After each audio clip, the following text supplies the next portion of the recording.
Good day and good evening, and welcome back to Fellowship with me, Chaiji. And you can just call me Kai. And Nox is here as well again. So, last time, we miraculously just barely crashed into the Paragon League at the end of the stream, essentially.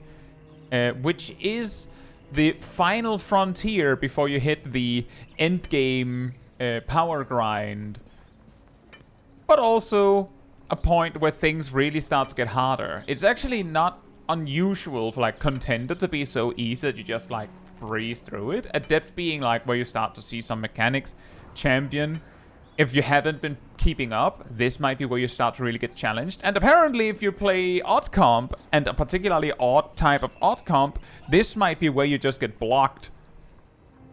And Paragon is where a lot of the time this can also happen in a normal comp. So we're like reaching where it starts to really get tough.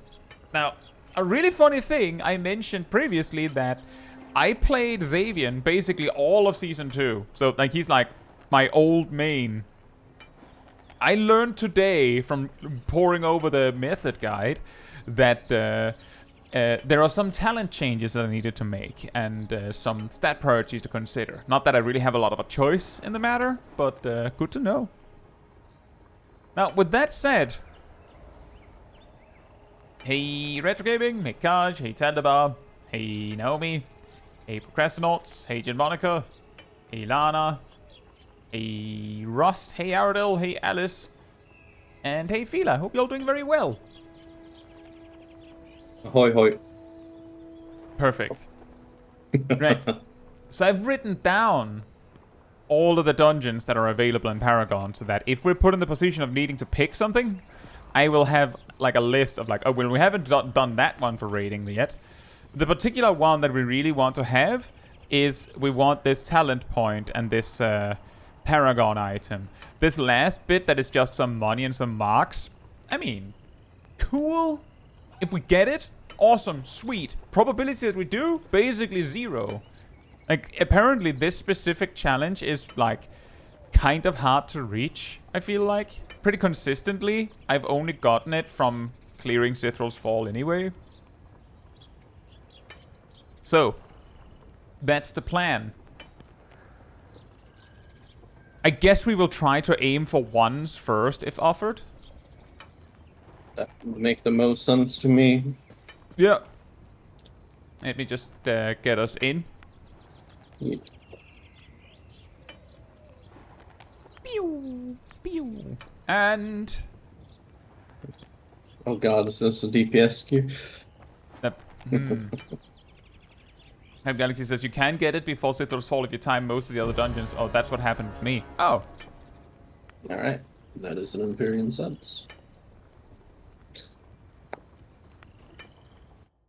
So straight into Sithral's, right?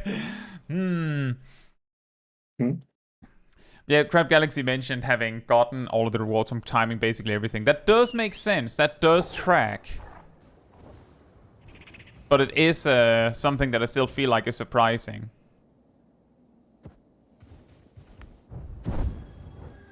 Or rather that it is surprisingly tight.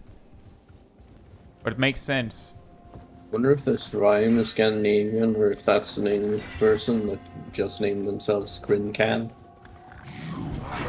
The use of an actual K.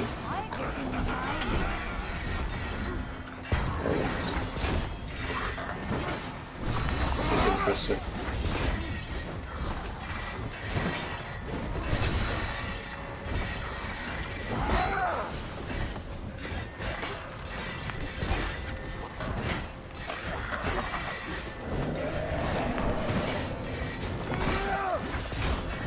Taking a lot of damage. From what? Am I? Well, I am. Oh! I thought you said you are taking a lot of damage. Like, what? No, I said I am taking a lot of damage, but I don't know from what. Maybe Collapsing Star? That one does a lot of damage. Yeah. It didn't have the debuff. I don't know. We'll figure it out. see. Alice says, you mentioned it made some skill mistakes. Does the game offer multiple builds per character? Is there only one optimal correct choice? Right now, it turns out that Xavier has 3 different endgame builds suggested. You can do whatever you want. There's tons of talent options. But, you know, there are typically very smart people that have a better idea. And I usually just follow their guidance unless I have a really good reason not to. I just don't follow their guidance because it's stupid. No, I specifically don't follow their guides on Rhyme because I find that most of their Rhyme builds are very unsatisfying to play.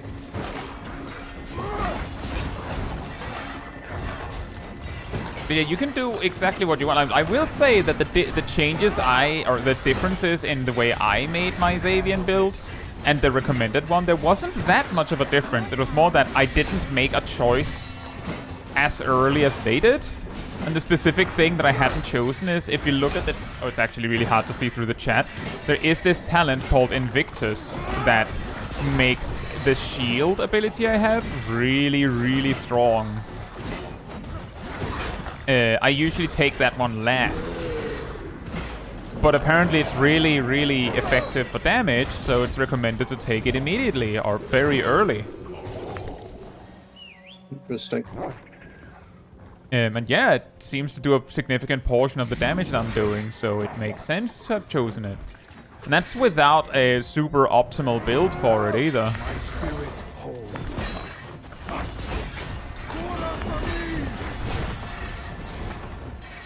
Or stat line for it, I should say.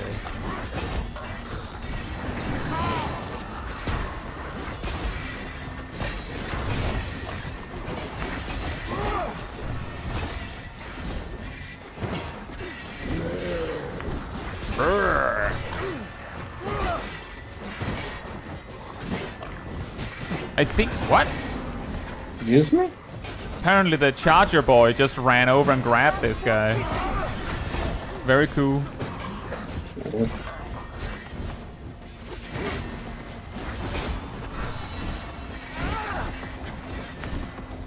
Expect the hustle, I guess. He's always friendly. I feel like something similar happened on the last time I played Xavian. Where like an unusual pull happened because a mob went and like grabbed its friends. Yeah, I feel like I remember that as well. It's been too long, my memory's only that long. Do you think we can go big? Oh, most definitely. I have ults and everything. Oh, no, actually, I don't feel like it. Wow, that hurt a lot.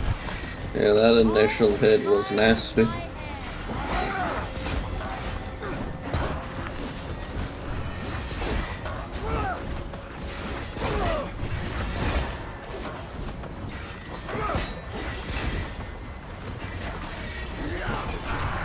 I just wanna freeze this moment. My spirit holds.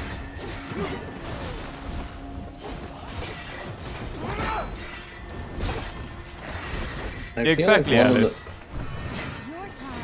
I feel like one of the things that could be worked around a lot more in the previous season with Xavier was the fact that he kinda sucks until you stand down. Yeah.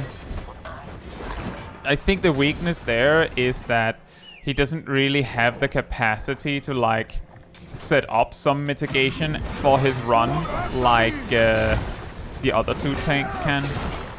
Yeah. I have seen Xavians try and overcome that by using Solar Shield before they mount, but Solar Shield lasts such a brief amount of time that it doesn't really work. Yeah. It works for certain specific pulls, where it's like you are pulling big, but the actual distance you run isn't that long.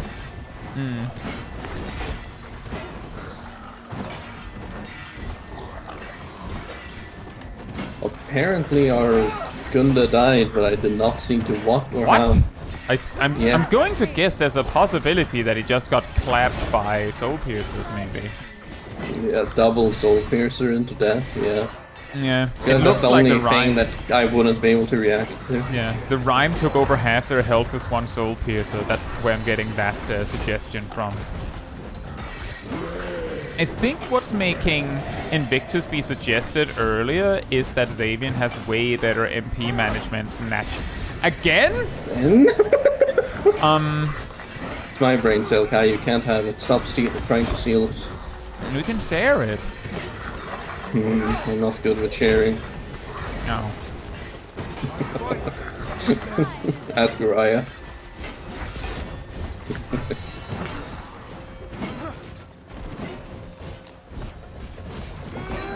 Brilliant.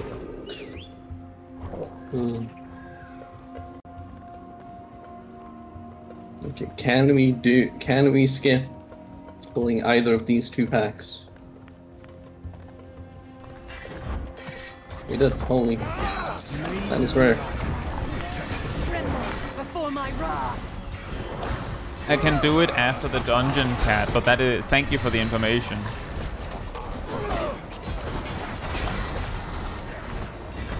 Anything bad?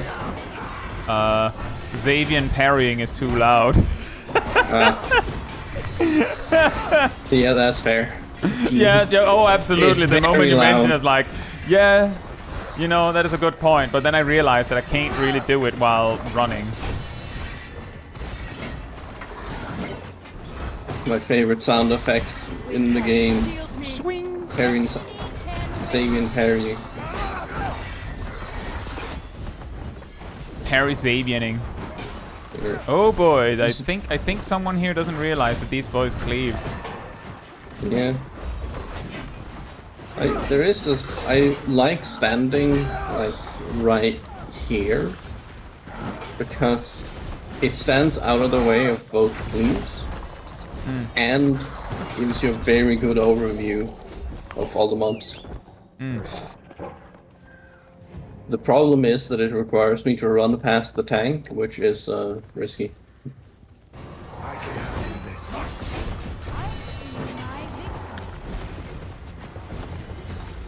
Hey, Boomermet. Hope you're doing well. And I hope you're also doing well, Cat. And Yashuki. Freeze this moment.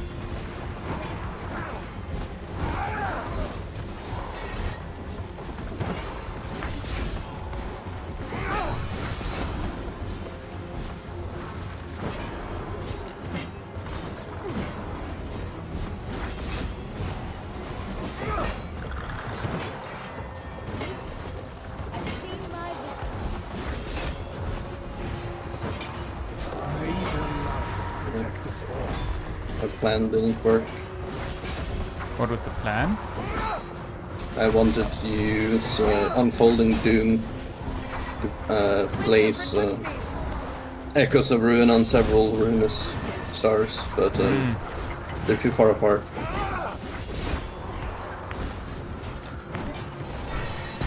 My spirit holds.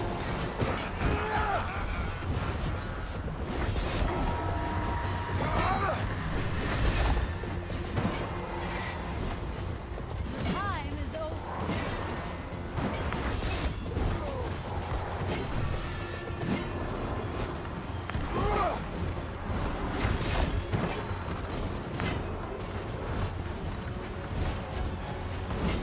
Oh boy.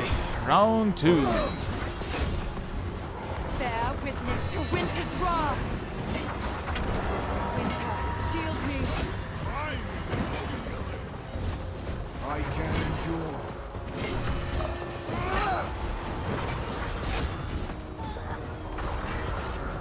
Nice to have Surging Chrono right now.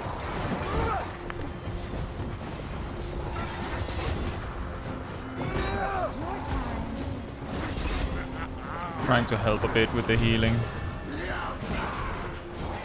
It's gonna work out. Just need to adjust slightly.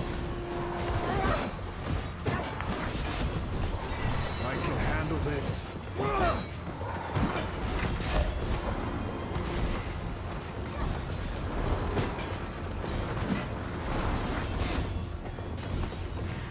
I forgot something important. Oh boy, round 3. Give it up for round 3. Ow.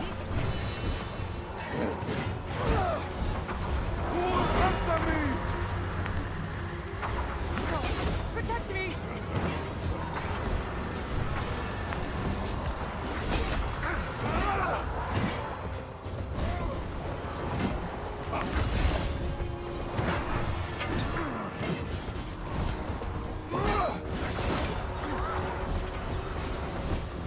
I can endure.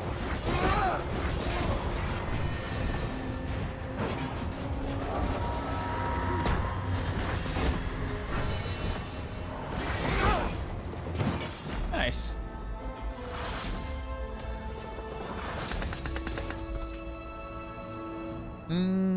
Right. Reduce the volume.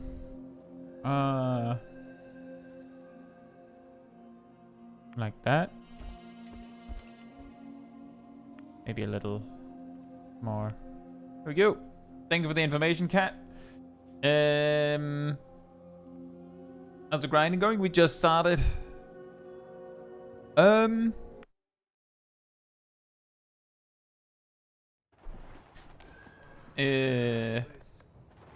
Galaxy says, do we have to kill all the ruinous stars or just most of them? The damage you see us take when a ruinous star explodes is the damage that you would take if the same ruinous star exploded on its own accord by just timing out. So if every single one just was to time out, you take 10 times that damage. So ultimately, at higher difficulties where it can be difficult to actually do all 10 in time, sometimes it's not unusual to see like 2, maybe even 3 of them go through, and then you just see like the healer and maybe the tank just hit something to try and survive, and you of course hear the DPS hit their defensive and then hope for the best. I will try and send us into Godfall Quarry. I like that there's a guy here called Pancakes, and there's a guy over by the striking dummies called Death Axe. Wow, that very big difference. I'm guessing it's Yep. both in Swedish. Yep. Yep. Hey Ragnarok here, hope you're doing well. We actually did pretty well on the first one. We even timed it, although it got a little tight. Our single target is not the best, which is to be expected.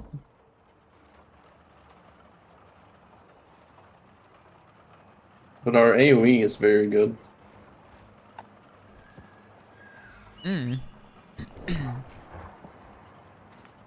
No Frost Sword feels bad, man.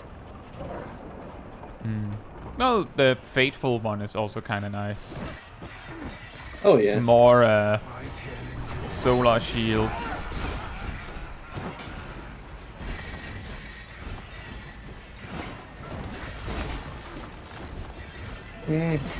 Should we get that Enforcer? That's gonna pull extra now. He'll come back around. Around. Yeah, I was just about to say, Ragnarok here. Aeona's ult is not an immunity. Well, it depends. What are you trying to immune? I mean, it pauses the damage, and then you take it later. But yeah, if you can set it up so that you can out-heal it before the damage actually lands, then it's okay.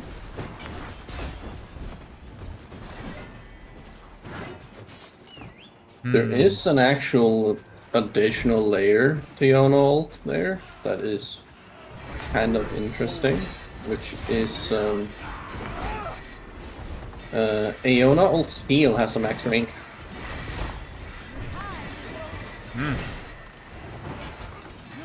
It's very rare and it shouldn't come into play, but it does exist and it can screw you out of a lot of healing by standing too far away on Aeona when your ult pops for the healing portion. Oh. Yeah.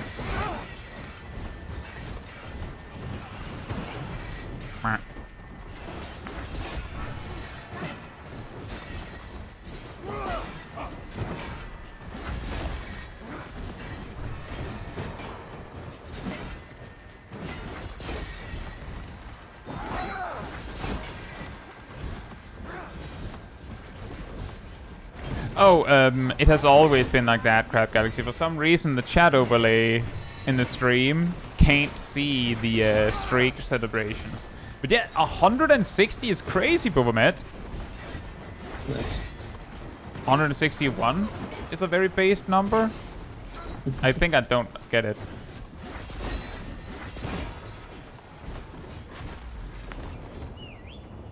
This is too esoteric even for me. Oh.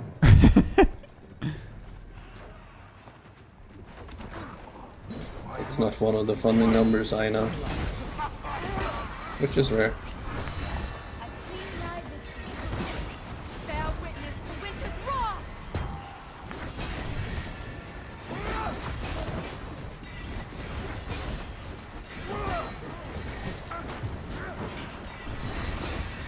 I hold time in my hand.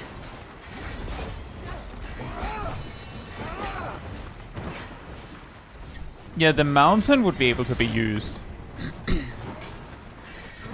Because that's like true cheat death. But I feel like, as you also said, Ragnarok, that is really, really specific.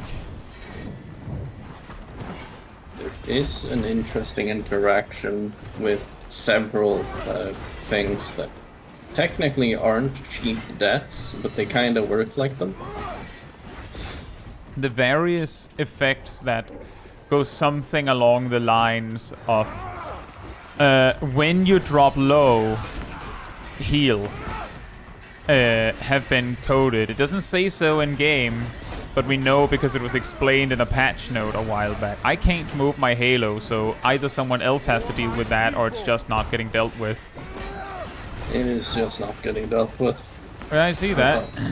I silenced it, so bump bump bump bump.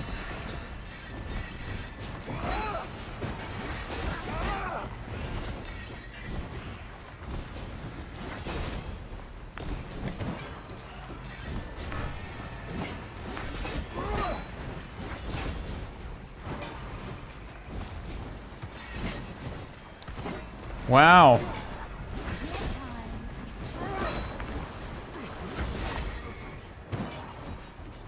It seems like both DPS just went with the someone else will handle it. I want to hit the big guy. Relatable. And then they both ran into the problem of, oh, everyone thought that. Ow. I must stay strong.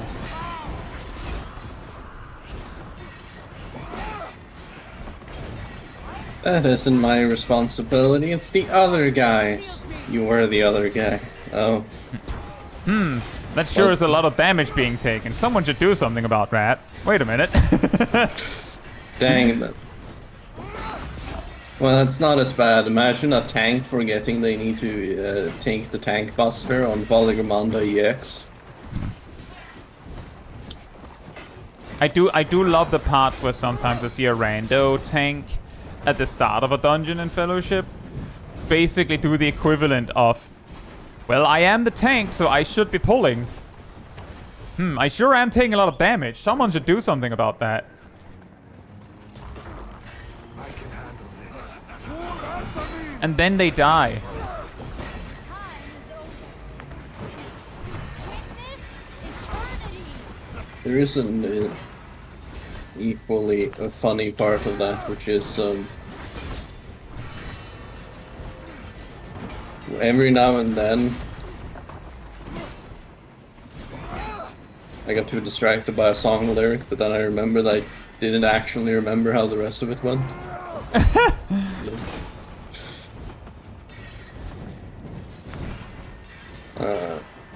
But yeah, where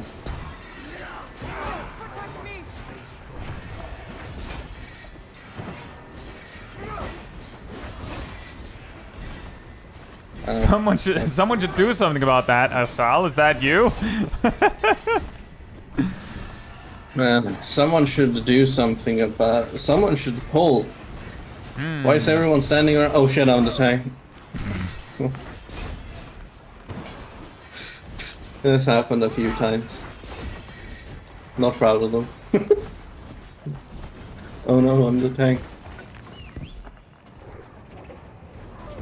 Will everyone hug the I'm wall supposed well to be the enough? one pulling.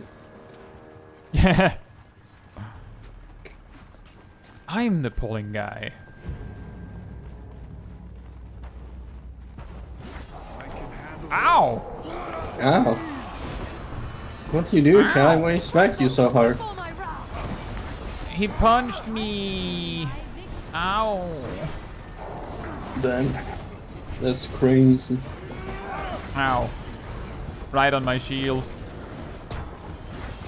Your solar shield? Yeah. Dang.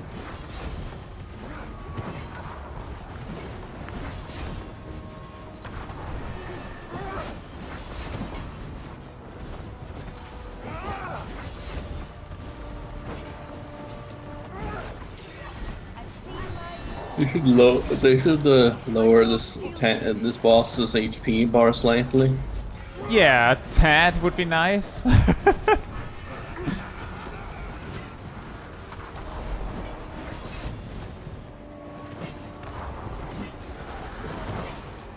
Very annoying that you have to actually look up to be able to see the debuffs on him.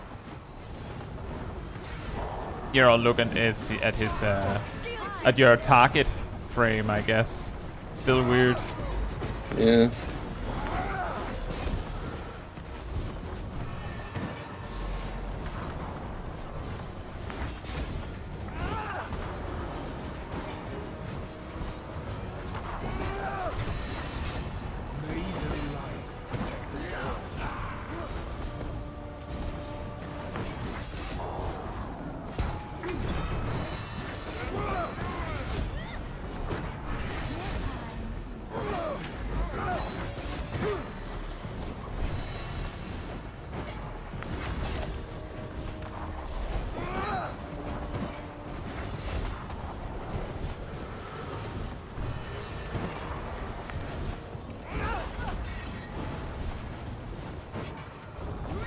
this moment.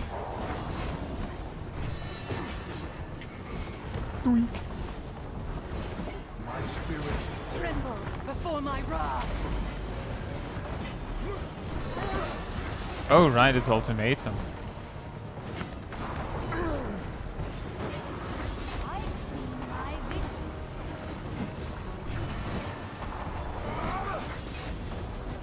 That's why he's punching so hard and why this is taking so long. Yeah. Are you serious? Wow. I guess I wasted an epic soul dust. Oh.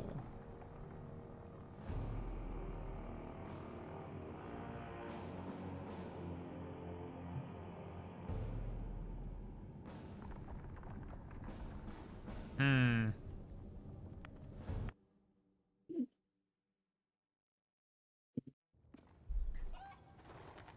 Hey, Metricon! Hope you're doing well. I wonder why they don't put the debuffs on the big boss bar at the top. You know, that is a good point. Too Well, logical. I got a chest. I got a chest drop from the dungeon and a higher chest drop from the rewards track. Amazing. Well then.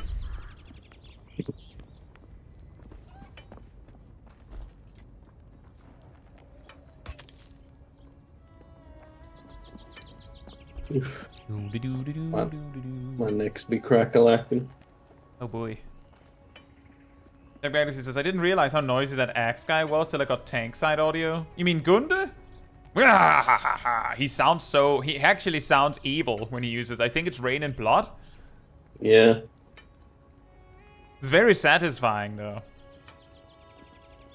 His older one also has him laugh.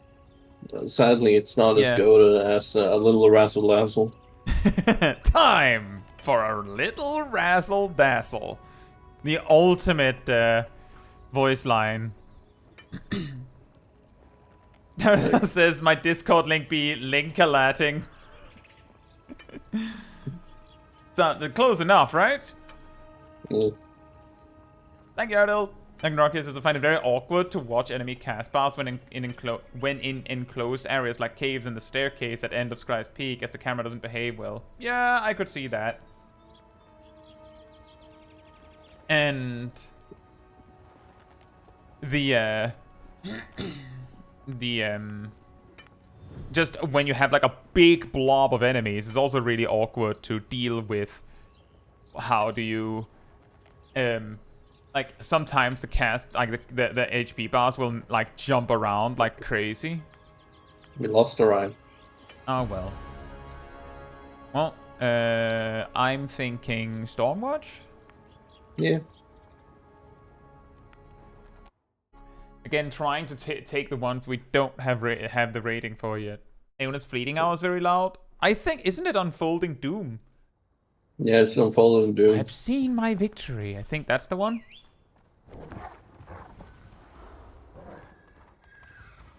Yeah. Although Iona's the best Iona ult line that you can get is freeze this moment. Freeze this moment. Pitbull. What? Pitbull, what are you doing here? This is a game. I'm here so we can enjoy this moment.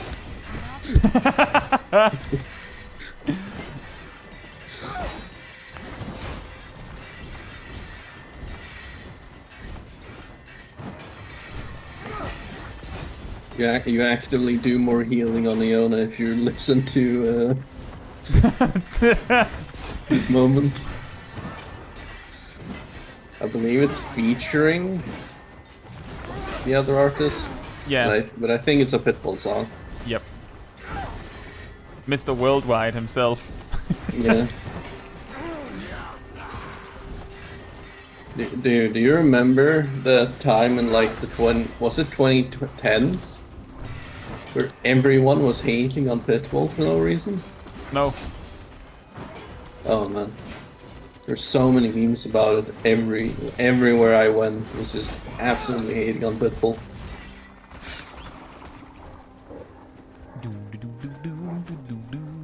Ooh, another Storm Screamer. I fight. Storm Screamer! That could be fair. Naomi remembers, so it's not something you just made up. That's for certain. Yeah.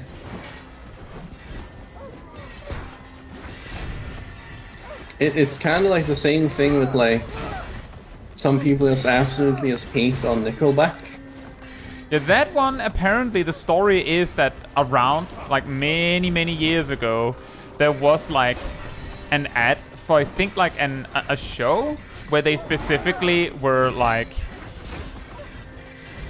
I think it was criticizing musicians, and the advertisement for the show happened to feature Nickelback, and specifically a little section where they just like really hated on him, or on them, not him, them, and it just like made a lot of people go like, yeah, you know what? Now that you mention it, I don't like them. It's ironic because Dave Grohl is one of the few people in the music industry that is actually respectable as a person. He's actually a very nice, very nice guy. Whoa! What? Oh, never mind. No, For some reason, I thought the Ilarian just duked two wolves simultaneously, just skirting around them by an inch. It was rats. That makes more sense. Yeah. Imagine having yeah. the ice weapon right about now. That would be really cool. That would be real epic, yeah. Oh.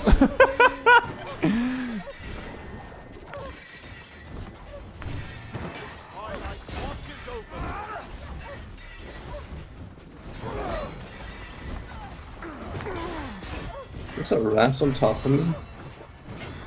Nice.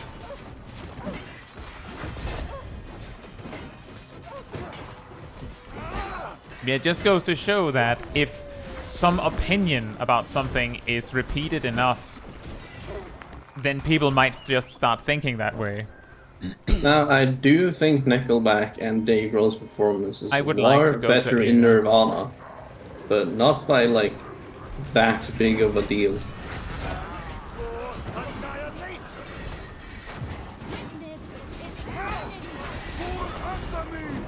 Whoa! That thing died. Jesus. That was a nasty high wind arrow, I guess. Yep. So anyways, I believe the meta for Ilarion this season is a high wind arrow, and that bit built specifically. Like, high wind arrow can do a lot of damage, but every 4th high wind arrow you do does way more damage. But then you can also pick a talent that can make it, like, have a chance to, like, crit harder. That's... well... It happens. And then if all the stars align and you get, like, the 4th high wind arrow and it, like, super crits, then someone dies. Hey Lex, hope you're doing well.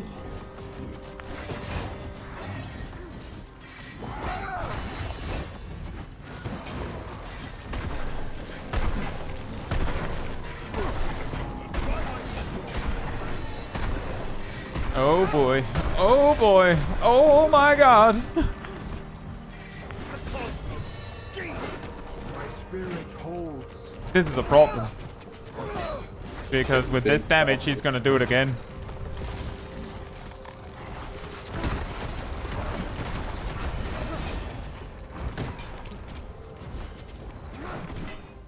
We fight in the sunlight.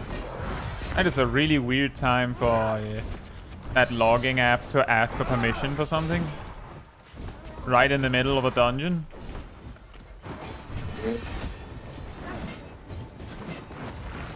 Bruh. Bruh.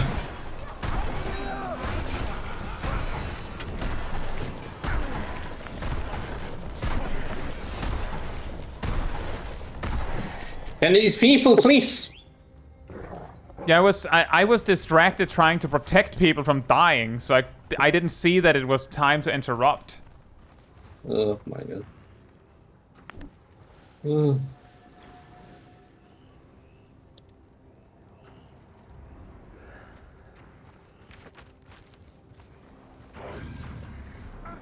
Yeah, whatever. I can endure. Doesn't matter.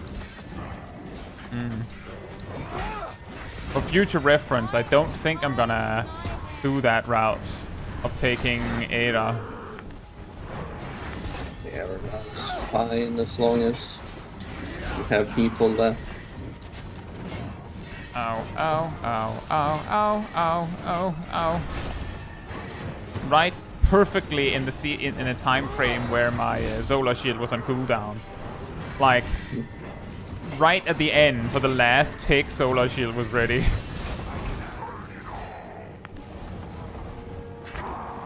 Well... You know, the thing you said earlier about us being a little lacking in single target damage. yeah. Very much so. Which ironically, because we got a different person in. But the problem didn't change. I feel like what we got is a guy that could do crazy single target damage. Good. What a twist but of fate. Yeah, as it turns out, the gun that we have does have a resurrection book. That's good at Speaking least. of the future. I can lay Science got owned by Yeah, I saw. a mana Did catcher. your toe get hit? I got owned by a mana Oh, you got catcher. yoinked. Right. Yep. That mana So by catcher that really token- outplayed me. We were both missing AoE damage and single target damage. Oh boy. Yeah.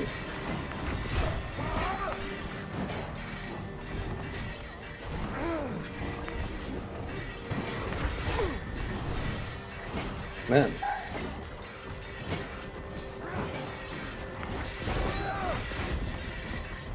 This is a really awkward level range. Or talent amount. I've seen my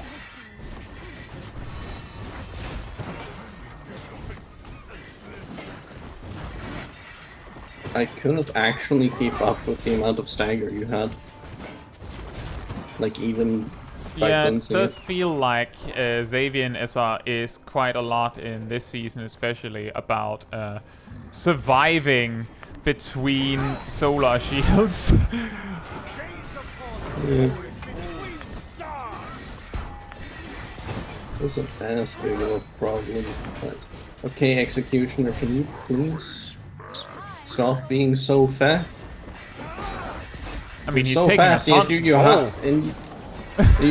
somehow you're so fast and you still hide in the middle of all of these guys. Come on. He got destroyed. Yeah. Apparently the guy had a lot of procs again.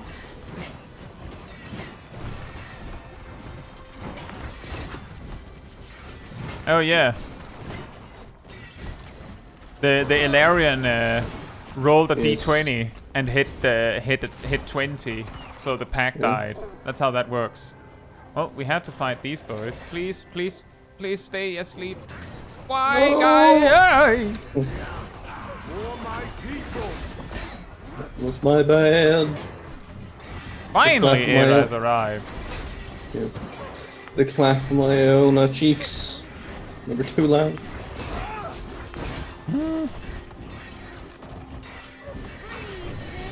Now, thankfully, surely people focus down the pillagers first.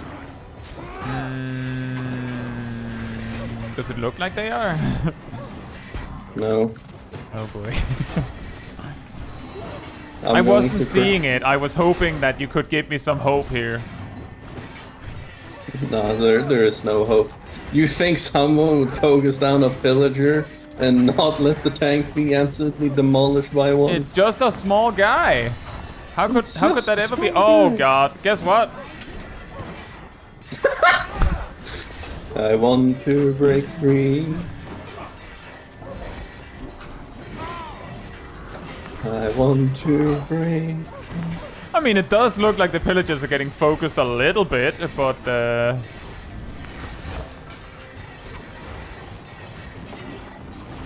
okay, we live.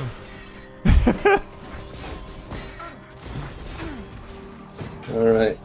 Now I just need the Solarian to roll every single good roll he's ever had in his life on this boss so it dies. All we need, Ilarion, is when the Yeah. man catchers arrive, roll a 20, please. Yes. Just delete them, so it won't be a problem. I fight for them. Jesus, support us, Amin!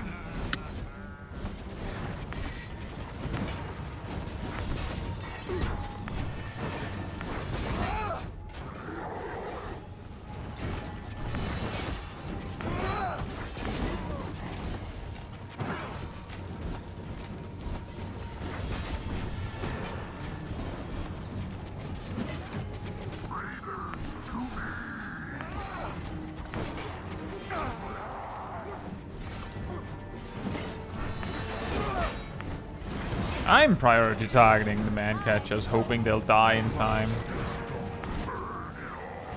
Oh boy, this is not it. Did he get yoinked? Yeah. Yeah. I should have ran towards you guys. That's my bad. That is my bad.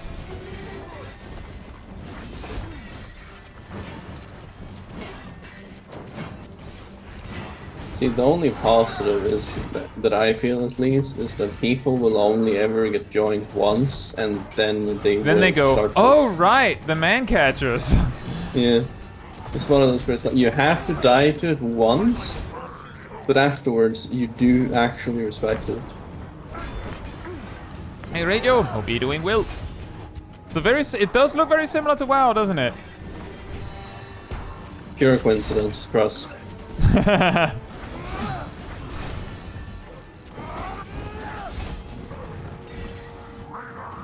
Oh boy, more raiders.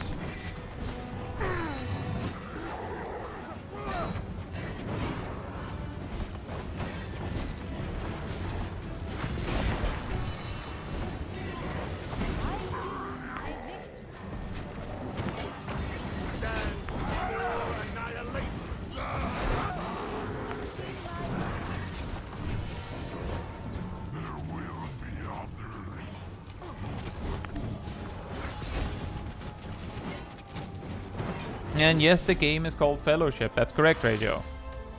It is on Steam. My God, I got an invisibility orb. Wow, I have 2 relics Finally, now. I can solve my mana issues. Were you using... I don't believe you were using Chronotap, were you? I am using Chronotap. Oh, okay. So it literally does nothing. Oh. Finally, I can fix my mana issues that I don't have. Finally, I can solve this problem that does not exist. Dang, what am I, a Microsoft employee? Wow, okay.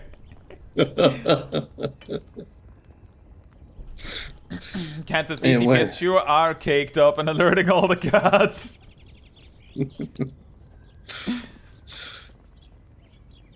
Ross says, I think they nerfed Chromatap. I go fast on Iona. Let me check. I believe it used to be 1.5%, but it also used to be capped at 5 stacks. So I don't think it's a huge difference. And I am once again going to confusedly go. Never in my life have I had a singular issue with mana on Iona. I have had So moments either where I I'm almost doing ran something out. wrong. Or you're doing something very right. Yeah, I don't know. I have a feeling that maybe it comes later. maybe. Ragnarokia mentions it's probably something with Dispel, and that's actually on Sylvie, that Silken Hollow and Dispels, I feel like has been what has usually gotten me to go low. Maybe that's it. You have Chronotap for the Dispel. Ross says, I go without it. Hey, welcome back, Fila. We have done 3 dungeons so far. Hey, there's the runes of Ranget we didn't do. Yeah, let's grab that. Now we have double Gunde. Oh man. With the power of Gunda. I can finally feel it. What do you feel, Gunde? Crippling loneliness. Huh? Oh. I can finally feel it. What do you feel? My depression. Oh no.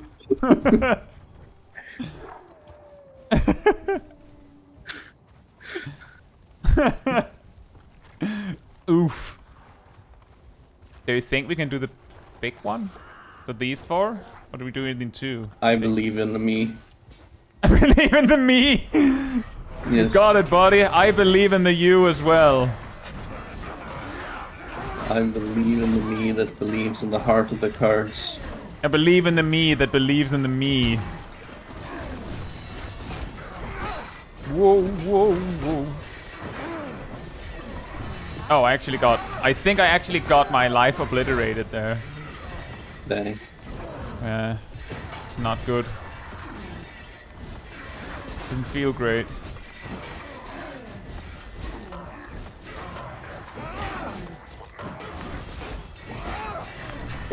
I need to reposition. Oh boy, they're going all over. I'm very sorry. I had a lot of them to dodge.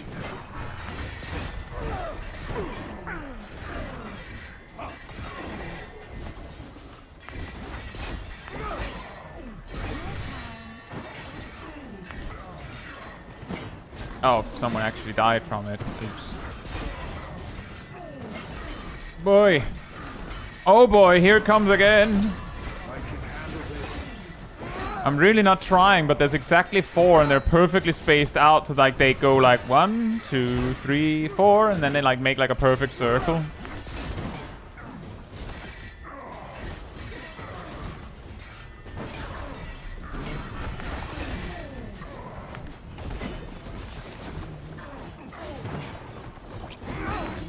Oh boy.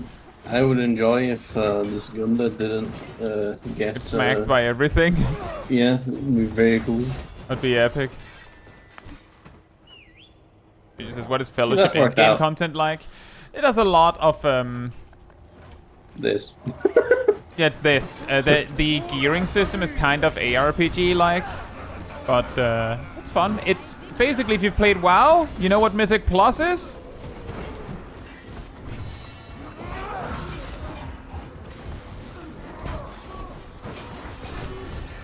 The whole game is Mythic Plus.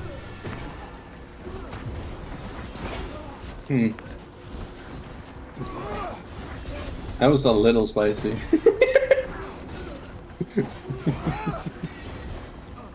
I'm honestly a little surprised it didn't pull.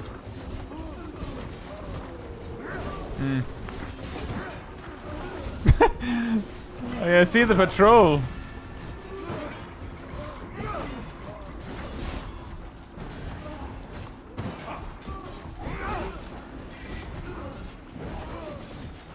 Hey, Bread. Hope you're doing well.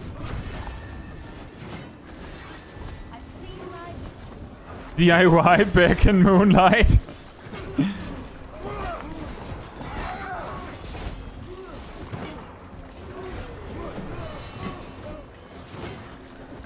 Hey, Ham. Hope you're doing well. You will witness Ithral's power.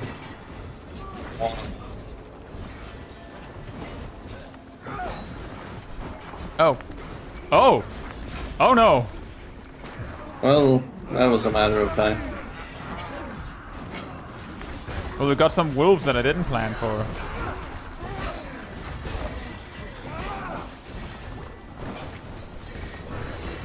That's a lot of orbs.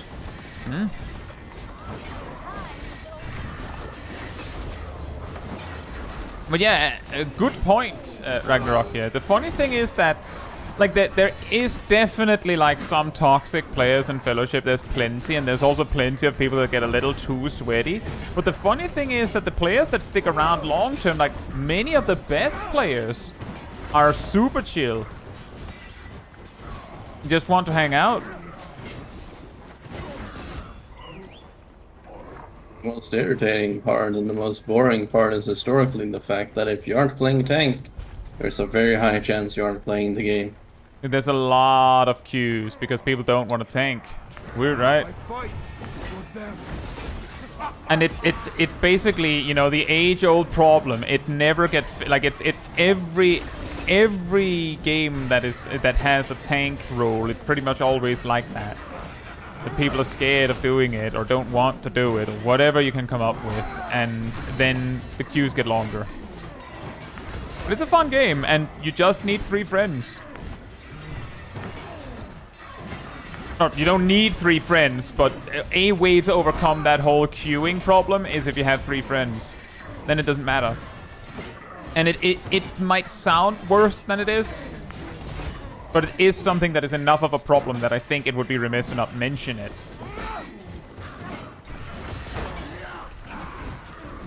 There is also technically odd count, but odd count encounters, which doesn't follow the Holy Trinity rule, but you are prone to getting stuck. It's gonna be a lot harder, especially if you don't have a tank. Oh, it's Orb Man. Orb Man. Ha ha ha.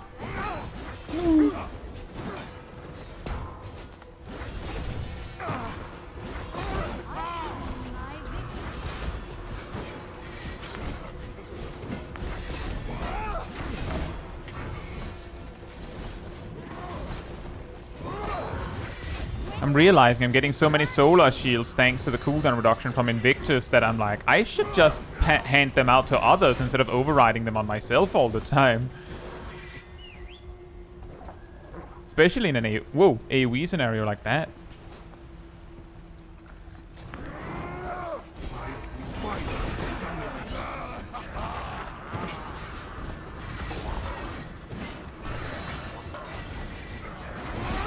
Galaxy says, I feel like there might be some overlap in being chill and being good. Oh yeah, like if you're really good at the game, you're probably feeling a lot less need to like worry about whether you're good enough and proving yourself and stuff because you already know that you got this. It's very common that those that are like essentially the really bad players might not realize that they're not that good and they don't really care. The really good players are comfortable and confident in their ability to play, so they don't care. And then the players in the middle, some of them might not be as confident as they like try and project.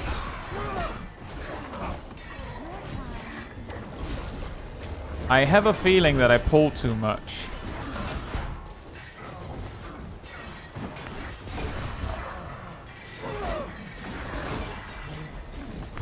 I hope that feeling passes soon.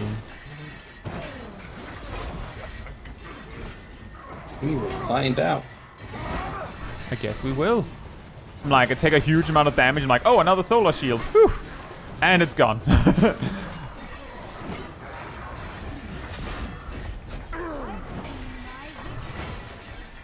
Oh boy.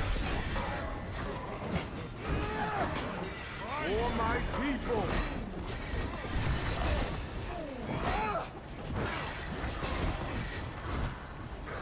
Yeah, Kai's intuition. I'm scared.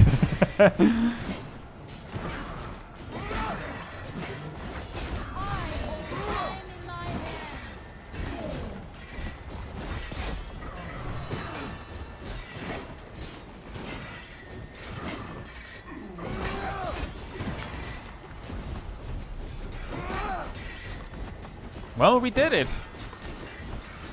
Yeah. Wasn't even particularly hard. Nah, guess not.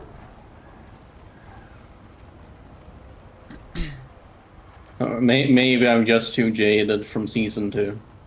Rager says, I only play tank. Well, then I have great news for you. That's boy. an awkward road. That's I'm an not awkward pulling timing. him. I'm straight up not doing that.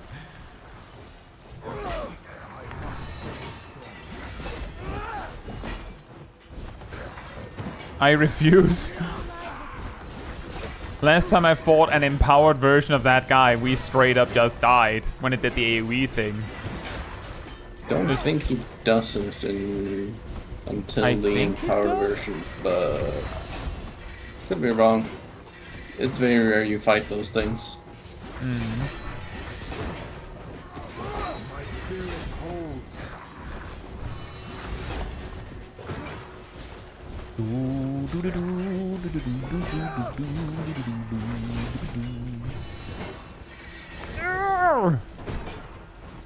And by being too jaded, I mean, of course, the fact that my favorite joke in season 2 was, "Alright, Nox, it's time for your daily gigapull."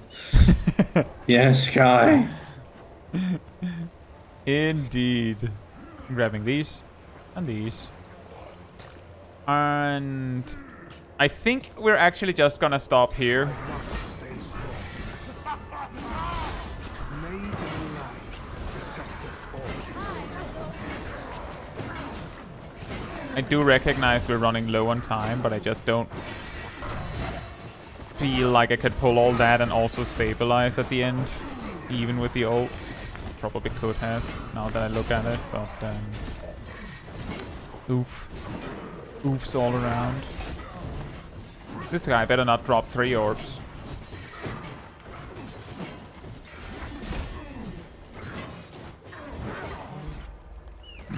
It's 2.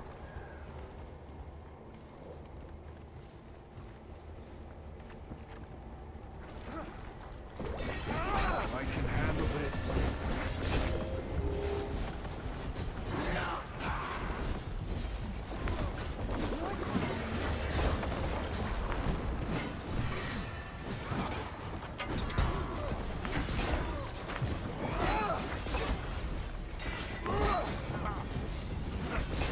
Yeah, that hurt a lot.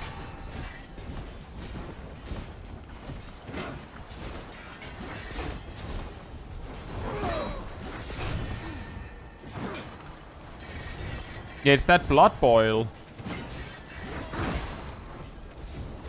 Yeah, that is a very nasty dot. Imagine if it was empowered. I'm in danger.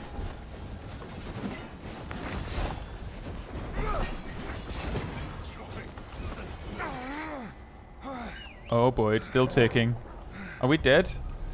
I should not have done that. I should not have done that. For the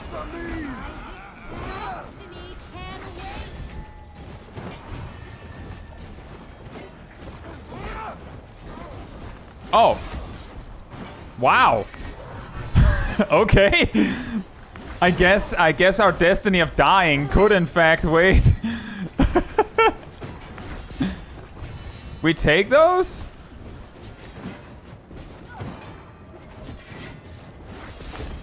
Fall after me! Couldn't wait for that guy. Destiny can wait.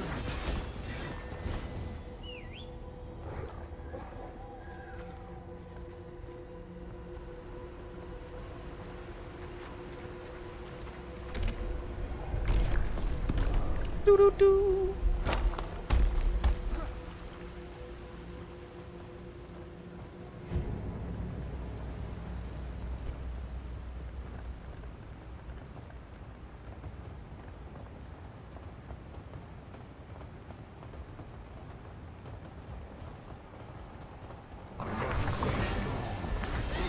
It's gonna be our first not time. Did really well though.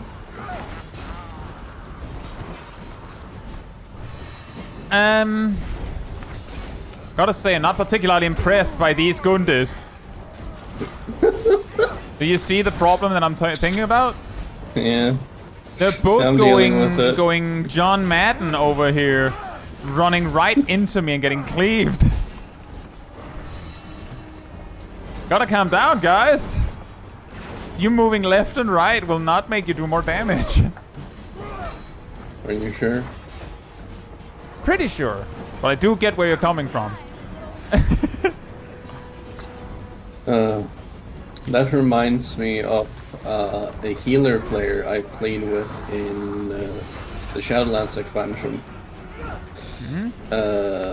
So, one of the more common strategies that you do a lot in WoW PvP is that you will flick side to side. Yeah. Now, there's a lot of reasons for this that people will say. The main reason that most high-level players say they do it is so that they can make it so that the character will go... Like, if you're playing a caster, sometimes if you flick left and right, one of their casts will fizzle because the game will go, you're not facing your target. Oh, yeah, I get what you mean. Now, how effective this is and if it actually works is actually up for debate. Like, even PvP players don't actually know if it works. But I mean, like, I can see it. in I the can see case it works. It And- could work. If you're lagging, it will also make your character like swish back and forth more widely and look less predictable. Yeah. But it can help. Like in a way, it can technically help. Yeah. Gundis dancing like that, one Reaper and Vanguard. Yep. However, notoriously, moving very... Oh boy. Did he die from me from the AoE of Seek and Destroy, or did he die from grabbing too many puddles? I think he died for getting cleaved. Because he died very fast. I certainly did not mean to get him killed if it was me.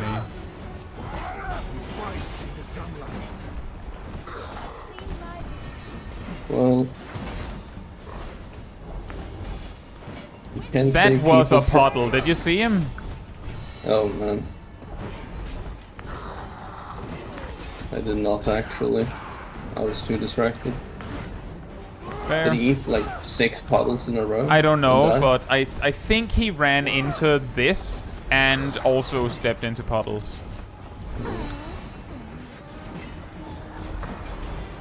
Real cleave maxes max both their own and the bosses. Yeah. Wow. Now that's big brain. Now this is clean maxing. Fight! Well, I will say I'm glad that we didn't like miss it by a few seconds. Yeah. I feel like that tends to suck a lot more than if you just like don't make it Yeah. at all. Oh, nice. That's a much better headpiece. But yeah, classically in PvE in WoW, and actually most MMOs, it's usually not advised to like flick your position a lot. Hmm. Like, not entirely like, oh, you should never move, but more like you should pick a spot and you shouldn't move with it, especially if you have a spread marker or something. Oh Because, man, the neck that I just got has oak and stag. That's Biss for Savian. hell yeah. The one I had before did not have oak. But it did have Nice. stag, so that's at least something. But that does mean that I will now take less damage. Hell yeah. Oh, we lost I went 17 from aim. 42 to 49% physical mid. Nice. Massive. But yeah, this healer player was absolutely notorious for constantly just flickering in the precision, spamming, clicking left and right. And it caused him to clip people constantly with anything they had on them with the spread on it. Ah. And when we told them to stop it, we're like, why did he was less like, oh, I can't help it, I do it. And I was like, why do you do it? And he's like, I don't know. He does it to keep his fingers going. A lot of people do that. Maybe, but For some reason. And like that, like basically any explanation they could come up with would probably be something like that. That they're just doing it. Like some people get on others' case about the whole like button mashing thing, but part of the reason why people do it is that it's just because they, like for instance in Final Fantasy 14, the cadence of just going like clicking a button off is perfectly very slow. frame perfect off CD is incredibly difficult to do. It's weirdly confusing sometimes if there's nothing going on. Whereas just click, like some people will be like going absolutely ham on a button for no reason, but a lot of the time the button mashing is like weirdly rhythmical. Like it's not just like spam. It's like, you know, like just to keep it going, and it just naturally means that like when like that they go like GCD OGD OGD like ding ding ding ding ding ding ding, and if they press like 4 or so times per second, they will hit most of the timings they need to hit, and they don't need to worry about it. It just happens. The only times that they just, you know, like dig dig dig dig dig is if, for instance, they need to hit a late weave or something like that. So it makes sense. Exactly, Blastoise. It's like a rhythm game. Exactly. Yeah. But in this case, I suspect that the reason that he was constantly spamming left and right is because he learned it from watching PvP players. Maybe. Some also do it, and I actually do this in Fellowship as well.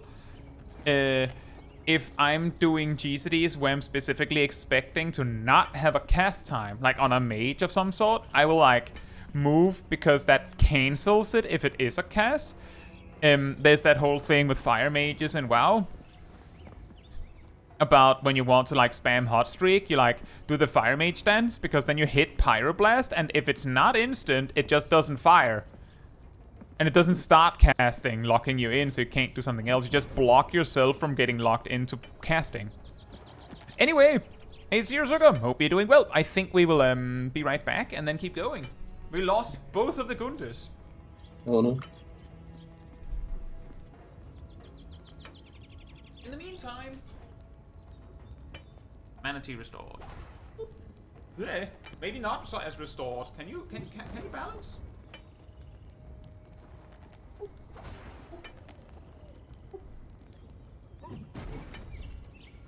The Watcher is rebelling, guys.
Alright, I'm back. I don't understand the boon system.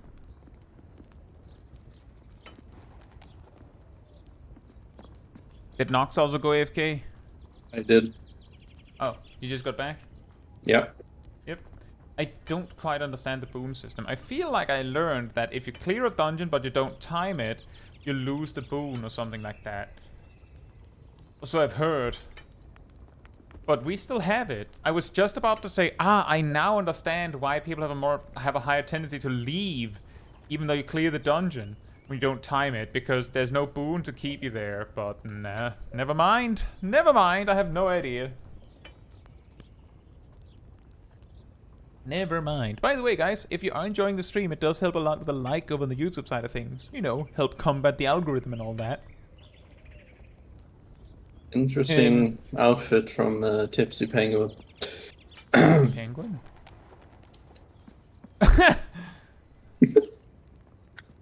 Alright, Sure. I'm not judging.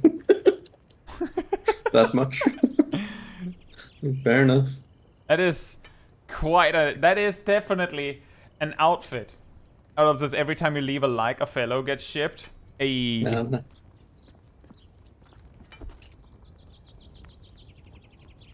Are we ready to go again? I am. Fantastic. Let's see. Checking my notes here.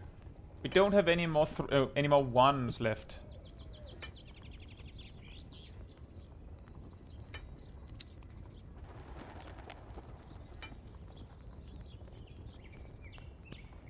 There's 2s and 3s.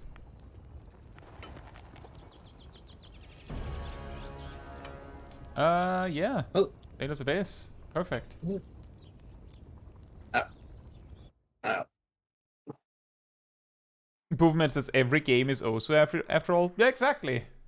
Exactly. But I'm terrible Oops, at all Osu. Osu.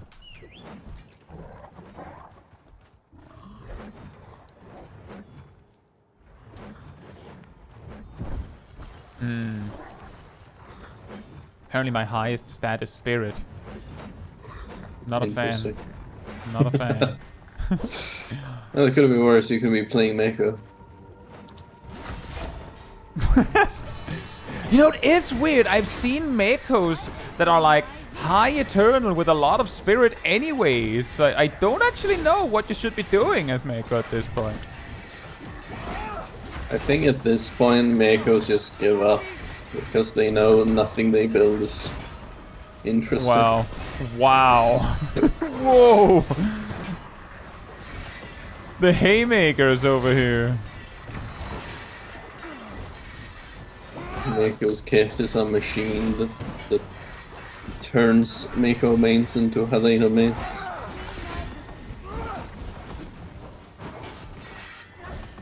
This isn't fully true, but it's Really funny. it's weird how often it's happened. At least for us. Yeah.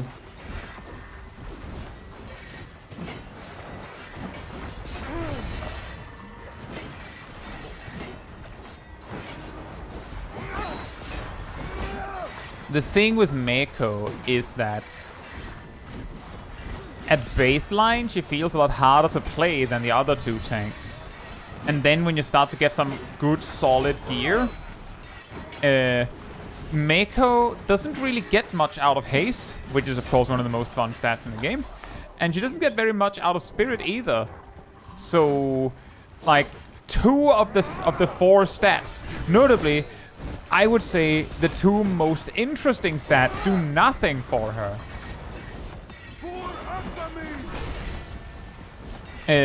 Which kind of makes gearing feel a little lame, in a way, in my opinion.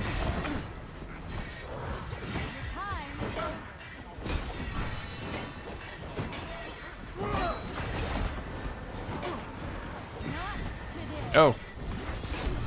Oh. Bound to happen. Yeah, well, at least they were stopped. Yep. And yeah, I agree, Crab Galaxy. I want to just underline that I bought the Meowko skin for Mako because I was so convinced that I was going to play her a lot. But yeah, I ran into the same problems.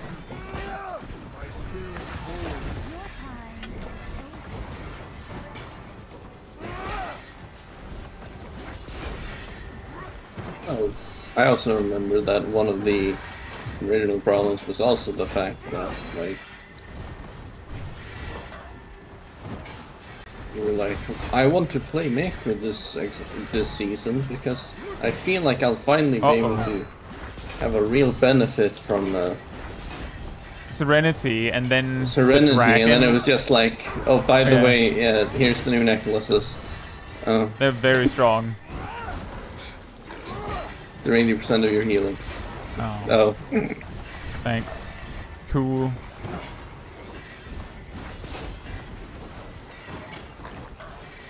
Yeah, the oak just... That's insane how much of a difference it makes. Yeah.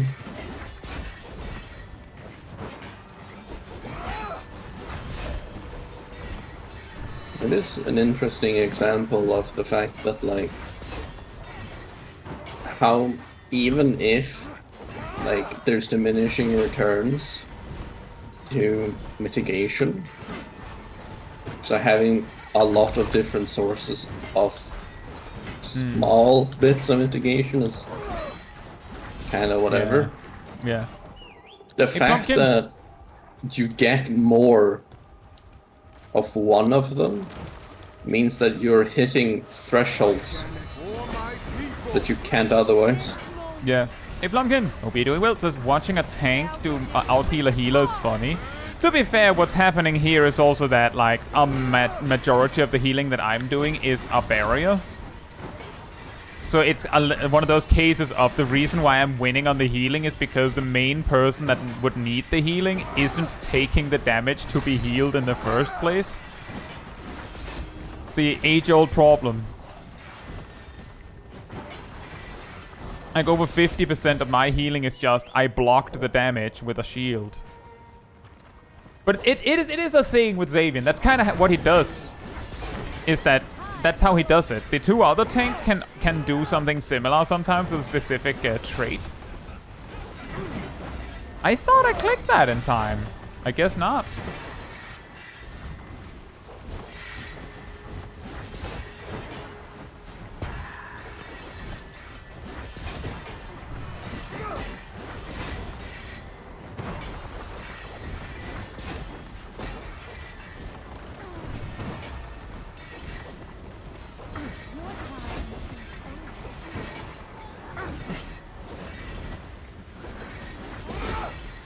No.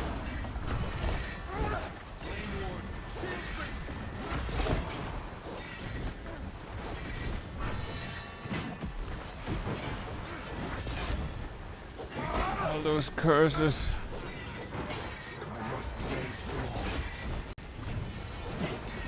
You do be cursing.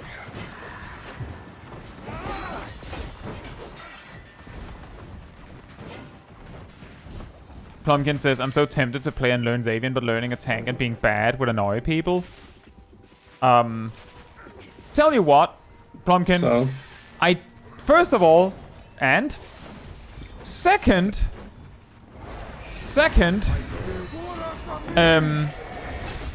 I have gone in as DPS, just queuing alone. I've gone into so many dungeons where, like, finally a group is formed because there's no tanks. First point to keep in mind here, no tanks. We finally get in, the tank has no idea what they're doing and just runs in and immediately dies and rage quits. And we're back in the queue. And as far as I could see, the tank wasn't even remotely trying. They just were like, well, it didn't work. You can probably do better than that, right, Plumpkin? You can do better than that. I know you can do better than that. You simply being concerned at all that, oh, I might actually not be good, means that you're gonna try harder than that.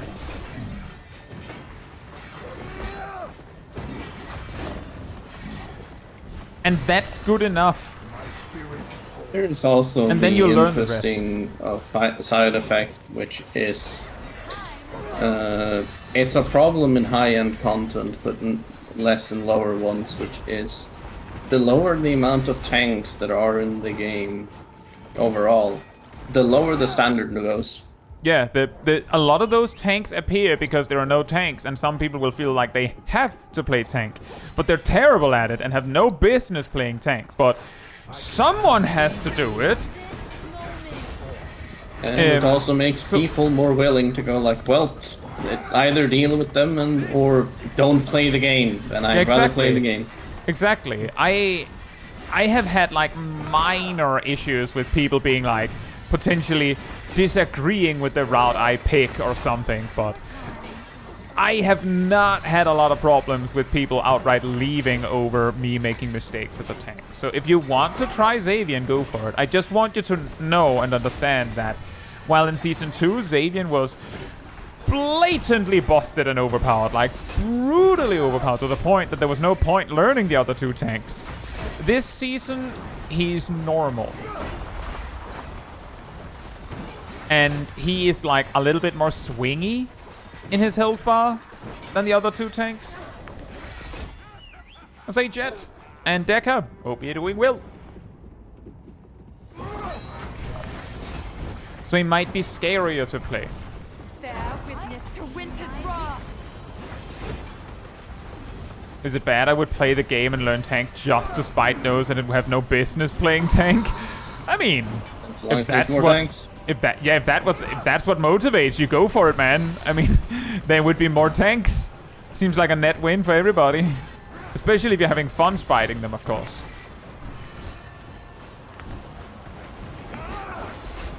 That's me.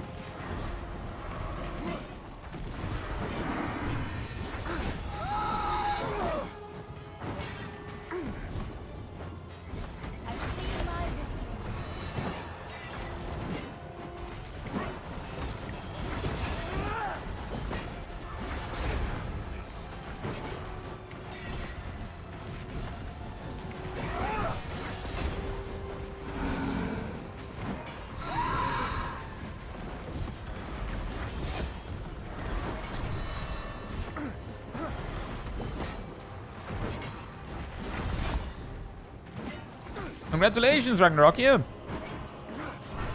And that's pretty solid, Pumpkin.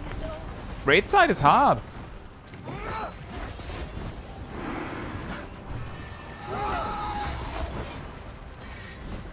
I can handle this.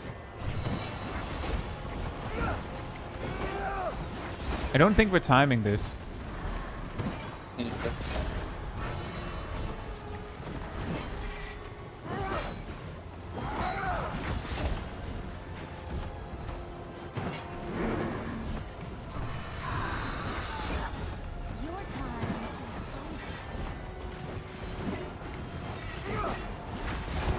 Oh boy. We're gonna get a really bad undertow, by the way. I see it. It might be fine.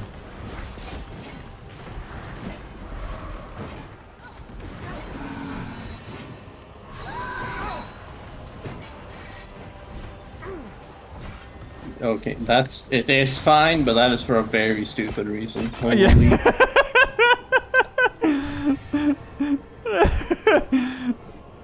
Oh, we're gonna have a really bad undertow. Meanwhile, the undertow, like, it takes like 20 seconds to get to the transition.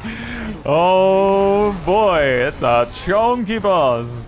A low damage party. Never mind, it wasn't a problem. Why not? Because no one's doing damage. Oh boy. Fantastic. We sure enjoy that problem.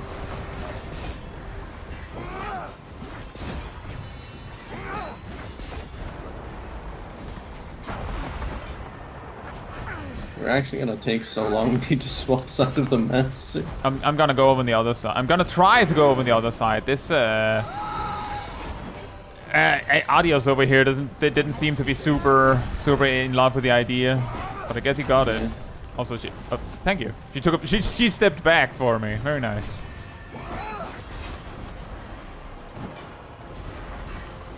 Tremble before my wrath.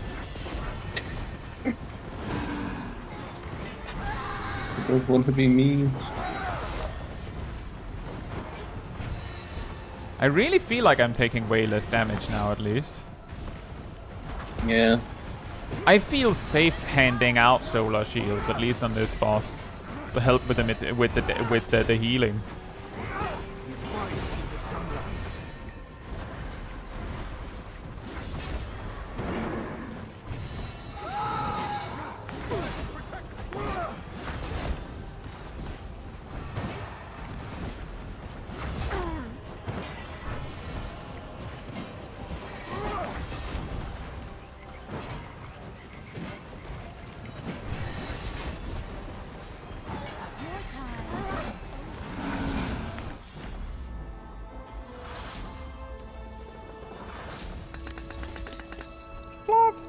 Oh, that, whoa! 120 item level boost. That's a nice neck you got there. Thanks. Let me see. That's a lot of crit. Ragnarok says 12 seconds left on Sithral's fall. Very nice. My main problem with tanking is purely not knowing how much to pull and worrying we'll do it wrong. Even when I watch others do it constantly, I still get it wrong when I try. I mean, it is a practice thing.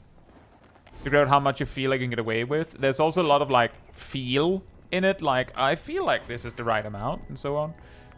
And, you know, like, for instance, in the Ruins of Regeth earlier, I pulled too much at one point, in my perspective, and we were fine. And then on a later bit, I pulled way too little, feeling like it would be scary, and it wasn't. Hey, Shaq. Hope you're doing well. Jack says, regarding the tank discussion you had while I was walking home, I'm still getting tank anxiety and I have hit Eternal.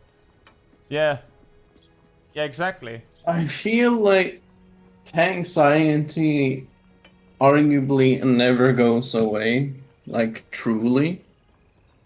Like, if you aren't worried about your tanking performance, then you aren't going to become a good tank. In my opinion. Period. If what? If you aren't worrying about your performance, you're perfect, and you're like, whatever I will do is fine, you are going to stagnate in your skill, which isn't good. However, there is a case of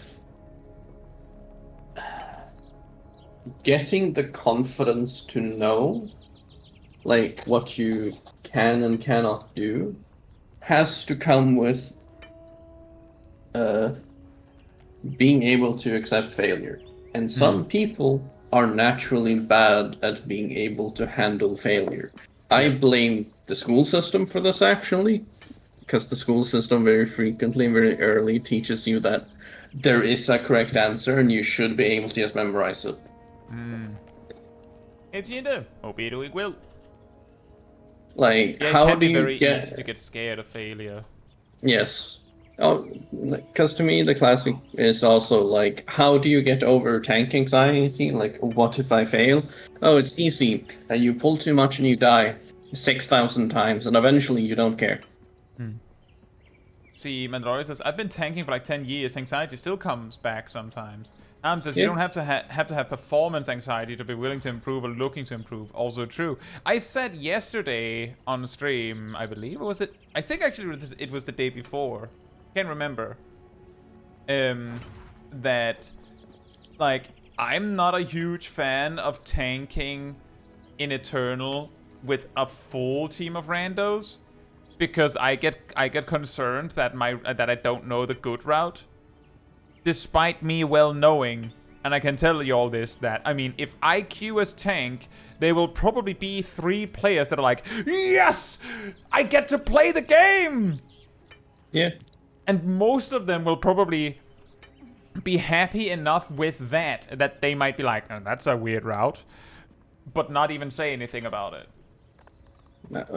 But also in the case of the case of tanking anxiety also is tank anxiety doesn't go away necessarily. It tends to just shift in what is causing it.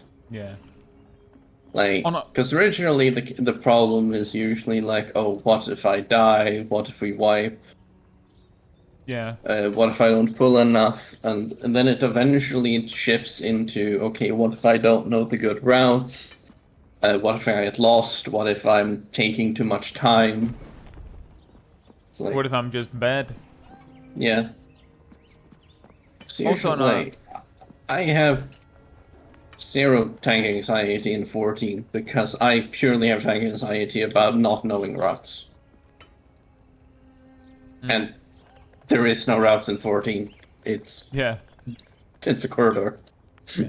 On a whole different note, why in the world is Shining Halo the only power move that Xavier has?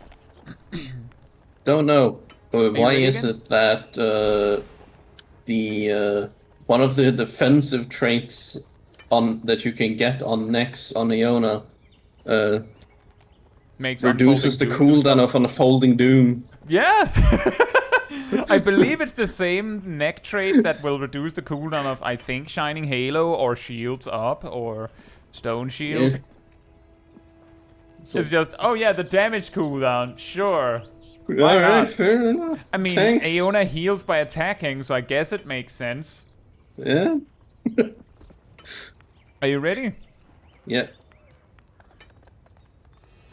It also reduces the cooldown of Revert Magic, which Urak is Markets. actually incredibly strong. Urag Markets is the only one we haven't done.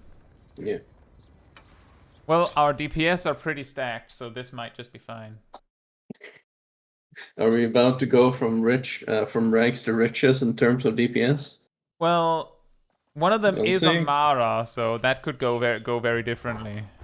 Yeah. Love me a rank to riches story.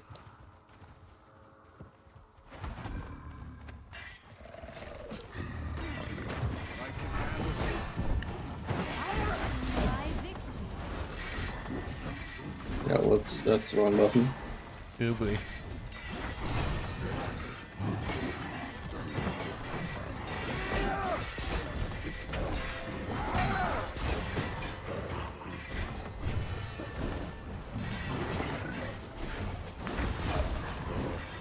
Oh boy.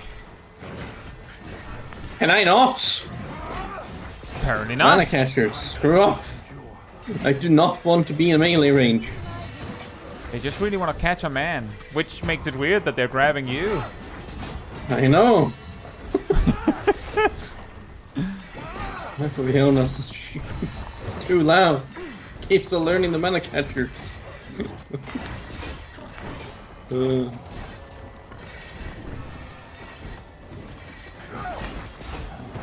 Maybe I wouldn't get grabbed so much by mana catcher if I was playing Vigor. He just ducks right under them. By doing nothing. He's just standing normally and like, why? You can't duck? That's not how this game works. Like, I'm just standing here. I'm a dwarf. Will that count as being racist? Yes. Oh man. I must stay strong. I think, unironically, my favorite part of that whole interaction was What that there is was... going on over there? I don't know.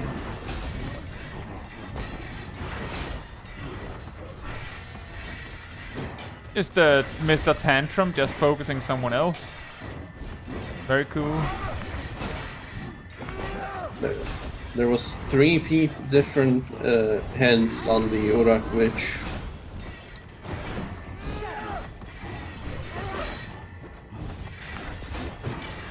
But there's nothing else to interrupt in this pack, is there?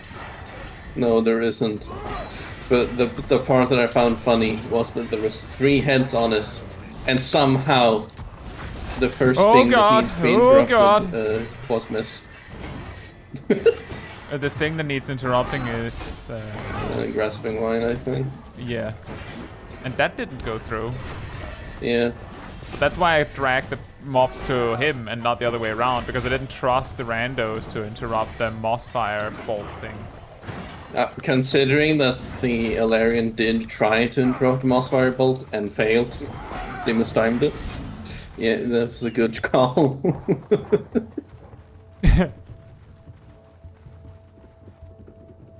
Oof. These people take a lot of damage. Really? Yeah. I can handle this. Or maybe I'm just bad at dealing with For my people. getting joined by mana catchers. I don't know. It's very disorienting. Shadow hunger.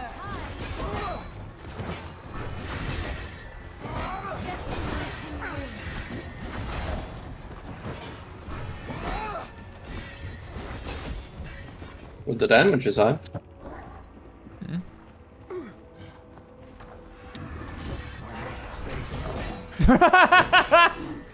I think you mentioned this recently, that the totem just goes crazy.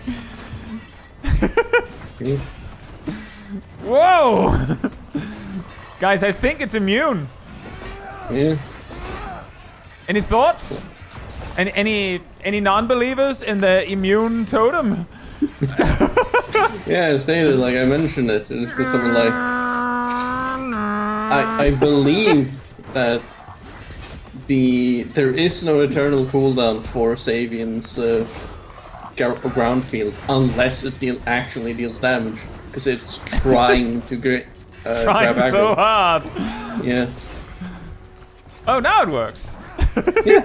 Like the second the thing can actually take damage, it It's stops. very effective to know. I've asked so many times, when does it become vulnerable? Because the first totem feels like it becomes vulnerable, like somewhat at random. I can. Gumet says, I'm not so sure, it seems to be overcompensating, which is indicative of lying. That makes sense too. There's a hill here. Yes. A tiny hill. Dang it, I'm a Pokemon protagonist. I can't jump that. Only From the wrong downhill. angle. It's from the wrong angle. I can't get over it. Nice, Plumpkin.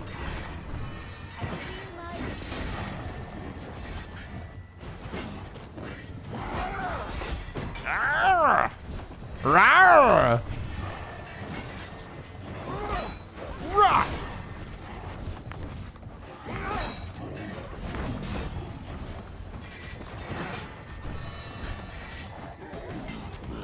When your target dies right when you press Omega, Brilliant Flash, and then you heal your party instead. Man. My damage. My damage. What is Azavian to do? Protect me.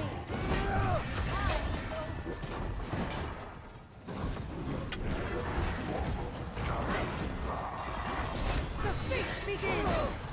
Oh boy. Yeah, someone's getting feasted. Wow. The feast begins. Drops to 1 HP.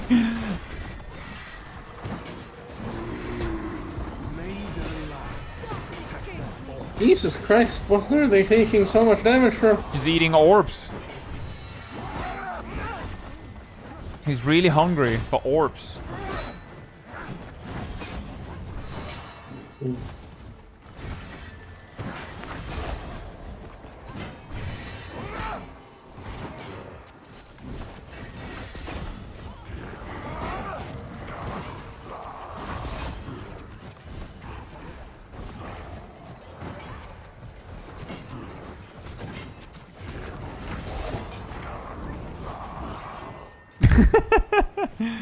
Just now reading what Cat said. No! The man cat is saying, no, no, I'm gay, I promise. I didn't mean to grab the girl. You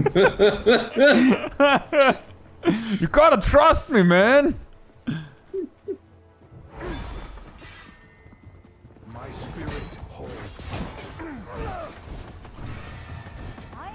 I'm sorry, Mancatcher, we're revoking your gay club membership.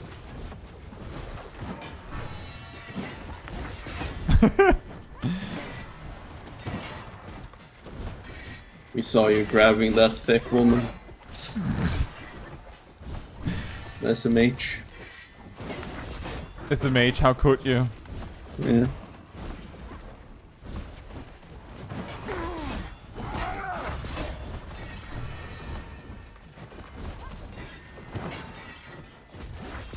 We finally did it. We dodged the patrol. I've done this pretty regularly. Fighting this. More sacrifices? Good. Our god hungers. If this is your doing, I'll skin you alive. A good old double. Whoa! Oh, my god! Can they not? No, they must consume more damage.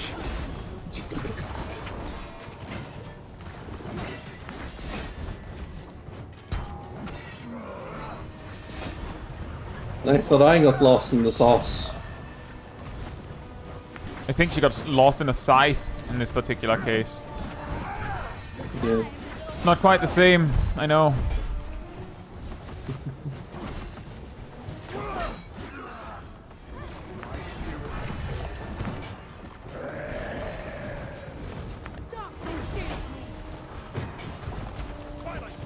Vortex and 4. Yep. That's a really, really awkward timing on that side. Yeah.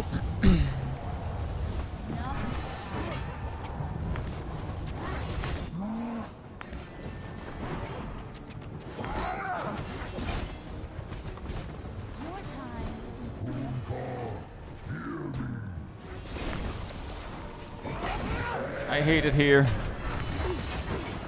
They strike at shadow. Shadow speed.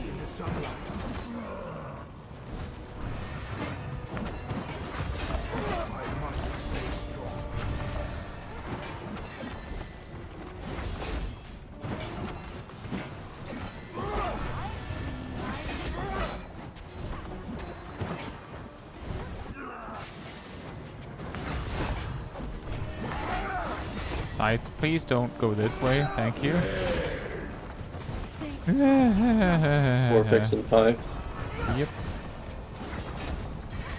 Out of my way. I'll finish this.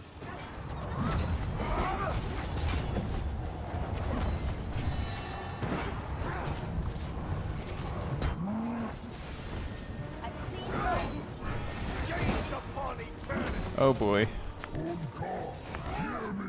Ah. I'm stuck in here for a bit.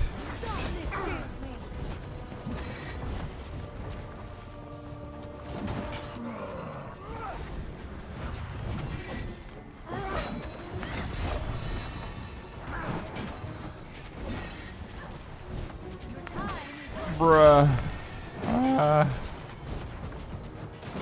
I should not have clicked Shining Halo at that exact moment. Finally I can get out.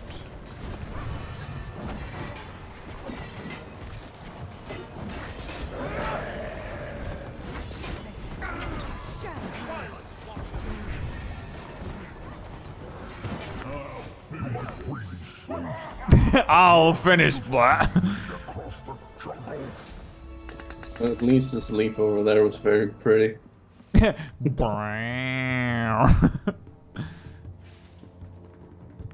And for my final trick, I'm going to do this beautiful, graceful leap. Ragnarok says, would false avians on the totem crash the game? No. Definitely not. Are you sure? I'm pretty confident.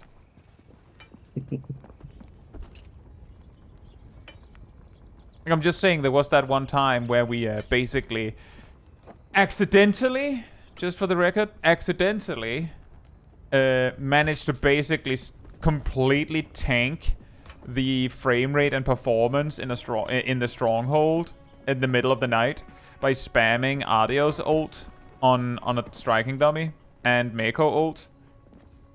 For some reason, At first we didn't notice, and then suddenly it was like, wait a minute, why is my frame rate like dropping to like 80, and then 70, and then 60, and then 50, and then 40, and they were like, guys, I think we've done something bad. And then we sent a bug report. I don't know if it got fixed. I don't know, but I don't need to check. I'm good. Yeah. Zinda says, what drew you to playing tanks? I originally just got to tanking because I liked sword and shield. I liked having a sword and shield on my protection paladin in World of Warcraft and Wrath of the Lich King. And then I liked having a big two-handed sword and healing myself as Death Knight in Cataclysm. Oh, whoops. Oh man, there was a guy here named Simply Bread. He's gone now. And then it just continued. I just really like tanking, but I also like playing other roles. Not actually too fond of healing. Kind of comes and goes, I feel. We timed that one. Amazing. I enjoy healing. I'm fine with tanking. I don't mind it. But oh no, Simply Bread is still here. My god. My savior. How ready? Are you ready to go again? Yeah. But my personal preference is melee Hey, DPS. Wilhard. What are we missing? Oh, that's really funny. That's the same two That's the same players. The deja vu. I guess they're a two-man pre-made and they didn't want to wait for us and they didn't want to ask. Yeah. The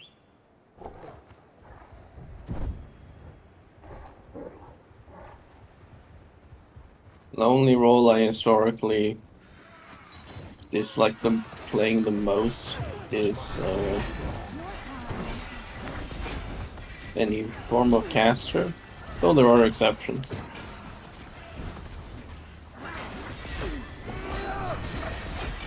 I really enjoy the melee DPS, some of the melee DPS options in Fellowship at least. Both Tariq and Gunde are fun. Yeah. I have come to enjoy Adios. And that razzle dazzle.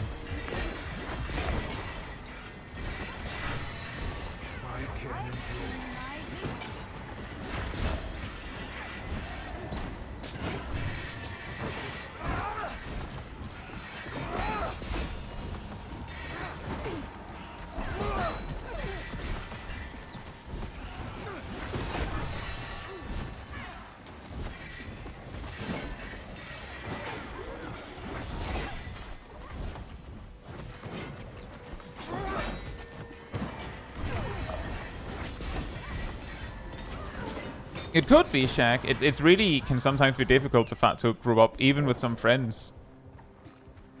Yeah. I fight for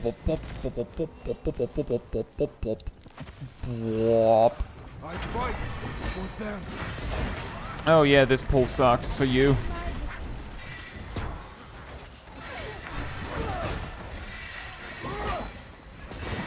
It would suck less if I had an AoE club.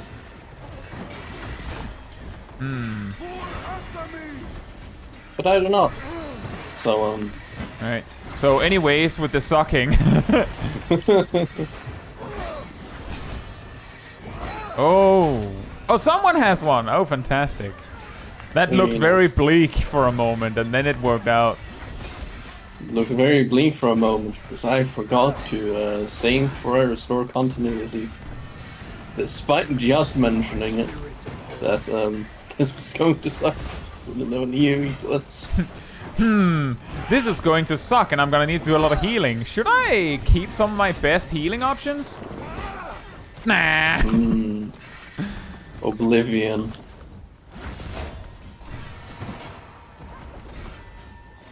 Nomi says, I kind of think of trying Eone again, but who knows if I actually will. Ah, yes.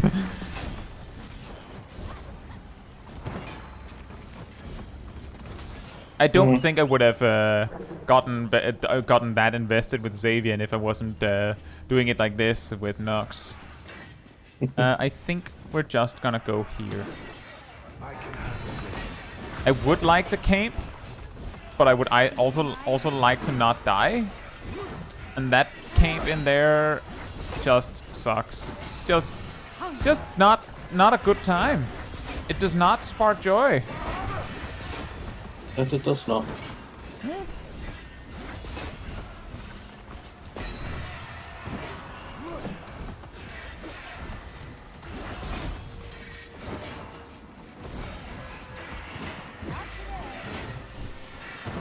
As well spotted. I can endure. Because Vedalarian would not have been able to stop that shatter barrier, whatever it's called.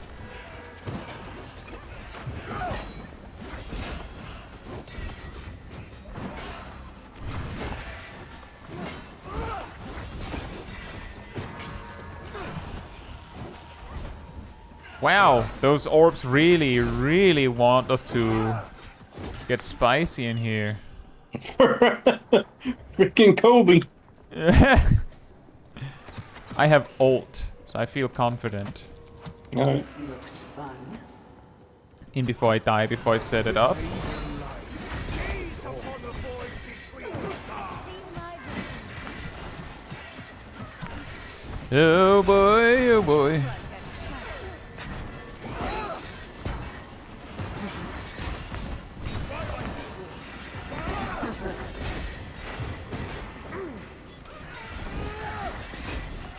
Well, I tried my best.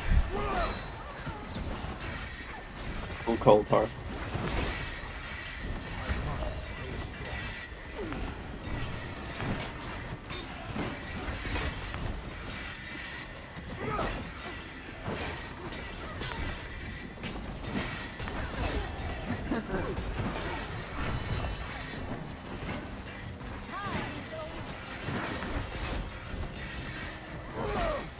Is there only one assassin left? Yes. Okay.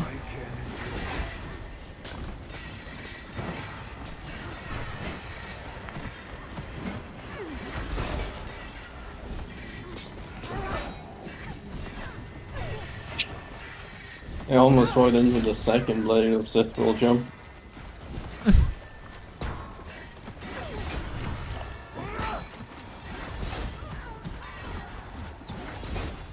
Oh boy. War after me. My blade Upon bursts. the void between stars. I hold time in my hands. I can handle this.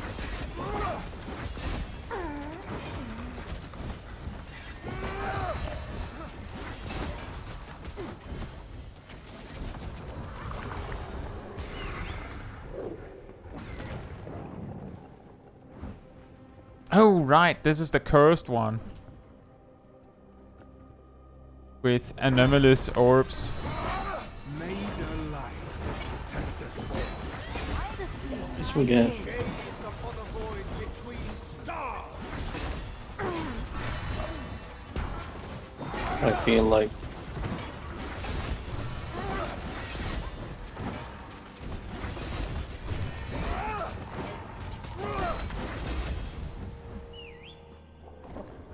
freaking Kobe. Okay, Kobe.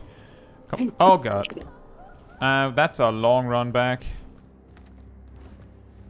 It's a really long run back. Yeah, but we cleared everything in the path, so I shouldn't have to stop for anything at least. I'm going to try my best to do a pack while we wait for you. Just a small pack on the left.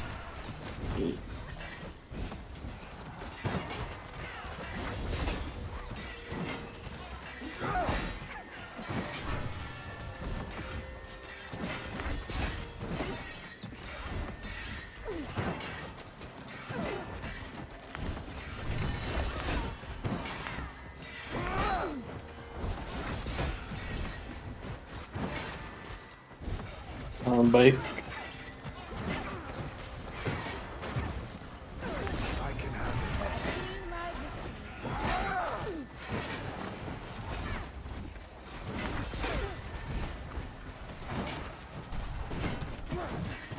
if you save your AoE silence on the boss, just in case we get the super cursed scenario, you know, with 6. Yeah. Order to me! Freeze this moment.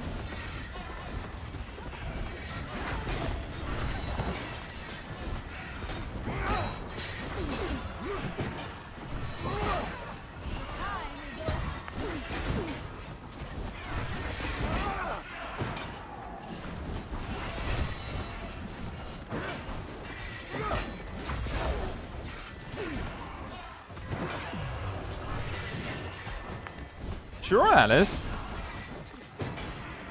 If you think... Let's say you play Final Fantasy XIV and you're like, man, I really wish dungeons were more interesting and more involved. Then this would be a game for you. Just as an example. It runs on mechanics that are a lot closer to WoW than Final Fantasy XIV, but if you like how Final Fantasy XIV plays, you might also enjoy this. If you like what you see, give it a go. I fight for them. Let the shadows be. Gaze upon the void between stars.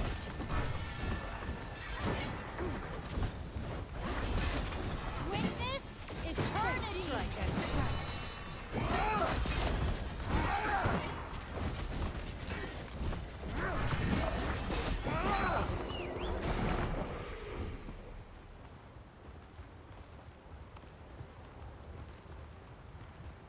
You are blessed to witness spirit or fight with something. Go unpunished. Shadows hunger. I'll hold mine for Frigid Mist. Just in case.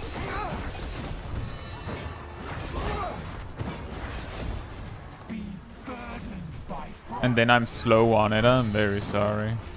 Be gone. Oh, I just saw the orbs was over there all this time. Oops. No, for that we only had 2. But Oh, thank you.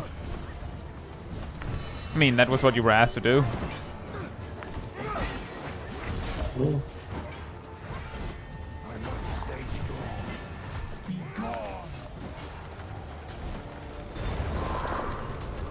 So what's cursed about this one Frost. is that we found that anomalous orbs, which is a modifier in this dungeon, at least in this particular difficulty of the dungeon, has a weird tendency to put 2 sets of orbs in the final boss fight, which admittedly it's not that scary, and if you know it's coming, then it's basically not a problem. But that's not normal, so it can easily sneak up on you if you don't see it. So we're like coordinating around the assumption that it's coming, because we would be screwed if we didn't see it coming.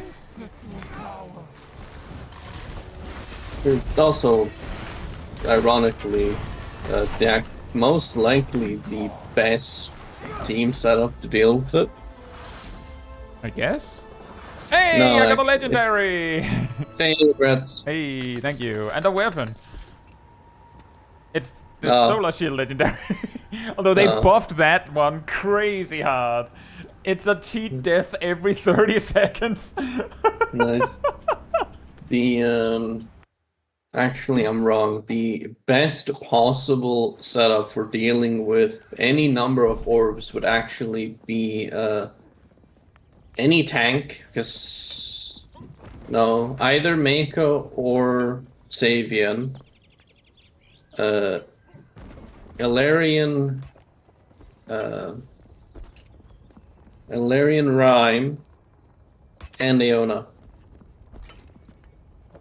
I don't have the money to actually fix this weapon, so I'll just have to have it. It's also the Saril weapon, and I don't Yeah. need more shields. Yeah. I can endure. But yeah, It says, oh wait, legendaries drop from Paragon? Yes, but they're not the highest possible item level. That's 360, and that's from Eternal only. yeah. But yeah, the perfect. I don't remember if what's it called? Grand Melee interrupts Stop the the orbs, orbs? Yes, it does. or if It it does. just prevents them from starting detonate.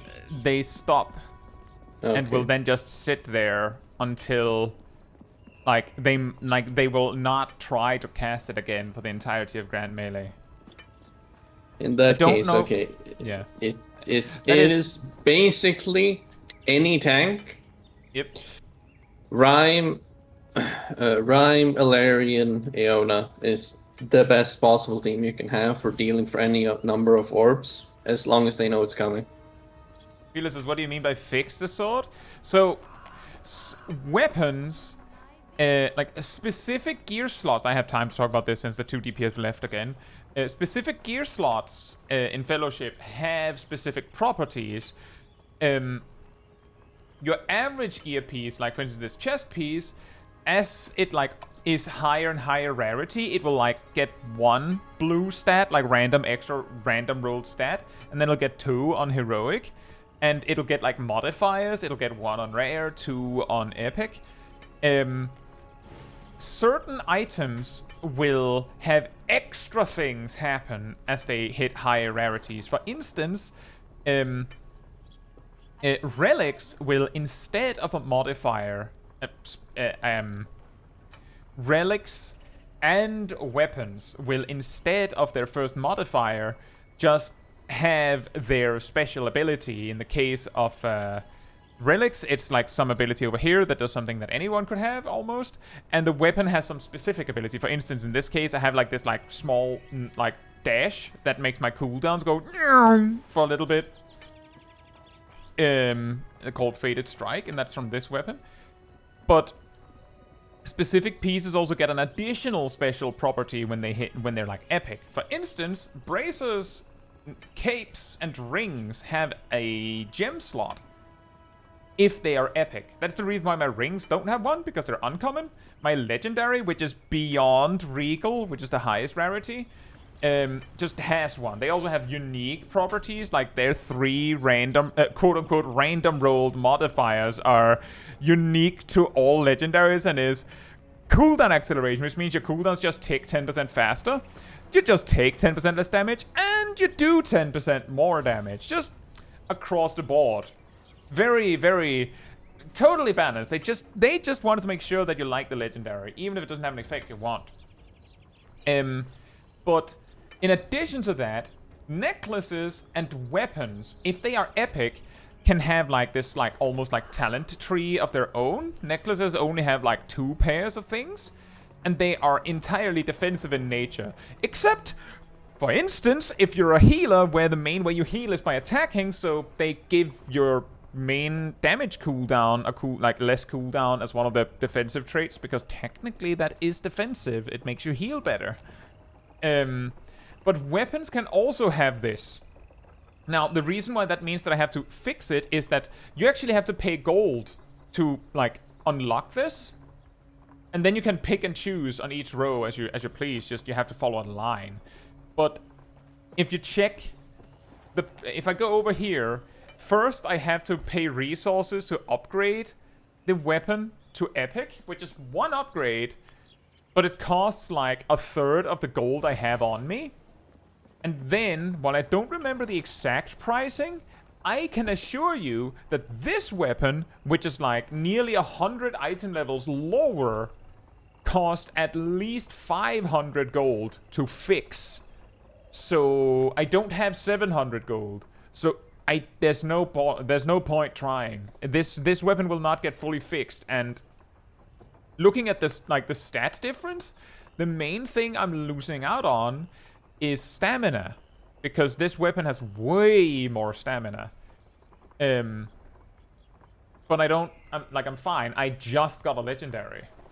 You might be able to scrap your old weapon for enough gold for the new one. I'm not gonna risk that, Because if it's not enough gold, you see where I'm then? You see where I'm landing then, Ragnarok? Then I'm stranded with a weapon that isn't fixed. Pumpkin says gold seems to be a pain to get. It stops being a pain to get when you get to Eternal. The problem is that you always have something to spend it on. But to just go over an example of what I have, my necklace gives me more armor, which is like, this much armor is like 10% mitigation, I'd say, if not more than that. It's a lot. Like, if I take it off, my physical damage reduction drops by 6%, which, well, let's see here. 12% mitigation. Just from that.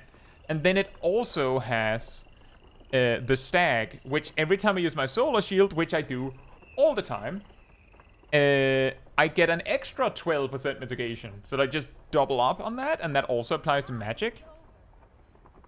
And my weapon has an effect that gives me a little stat boost every 30 for 30 seconds, every 90 seconds, like just in a wave, just automatically. Unfortunately, my stats are all over the place, so apparently I'm getting expertise now. Whatever. I have iron spikes that gives me a chance to get an armor boost, and like thorns effect when I'm hit. Very nice for tanks. And that will happen around 1.5 times per minute. When I attack the same target, I get a little haste boost. It just stacks for like as long as I keep it, it'll stay. When I take damage, there's a chance that I'll get healed and I get a barrier. And when I use my weapon ability, which I do frequently, I do more damage for a bit and I take less damage for a bit. Like for 6 seconds. And these effects also just randomly exist on gear. So the difference on the weapon is that you get 5 of them and you get to choose. It's very helpful.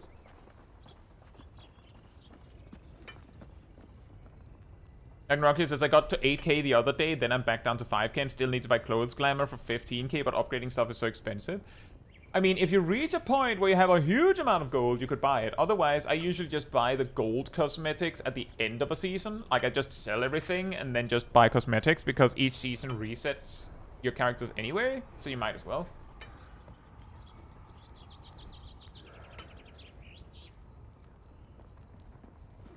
Anyway, think it's another quick break time, so I'll be right back.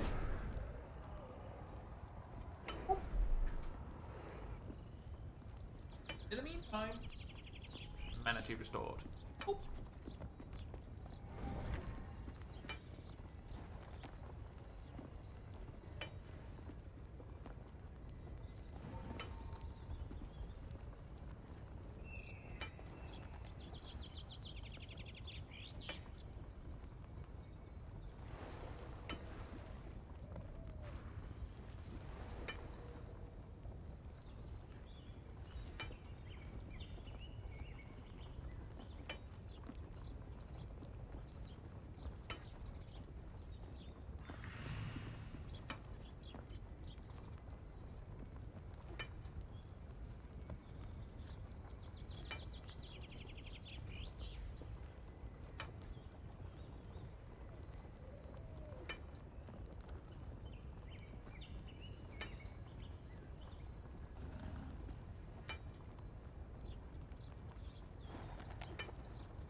Alright, I'm back.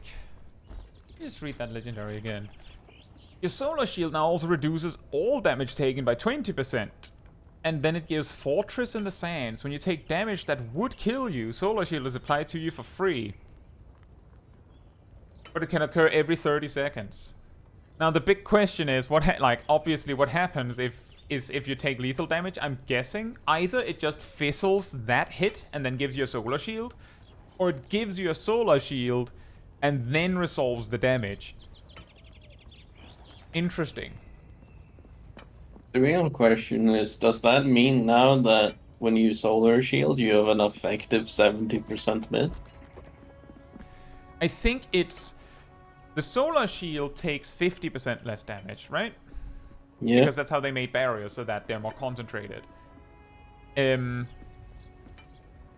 I use solar shield, my mitigation is then increased by 20%. Or like, I take 20% less than I was taking.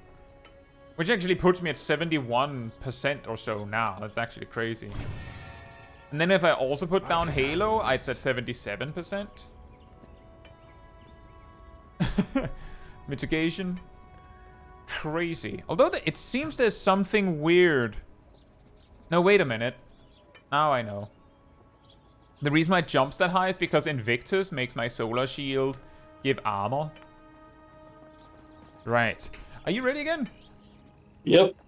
Let's see. Plumbing says, I'm going to guess the damage you take if it's larger than the solar shield and your HP that you have left, you'll still die. Yeah, that's what I'm thinking. That's what I'm thinking. Either it's like that, or it just fizzles the specific hit that would have killed you. Silken Hollow. I would really like to have a ward stone.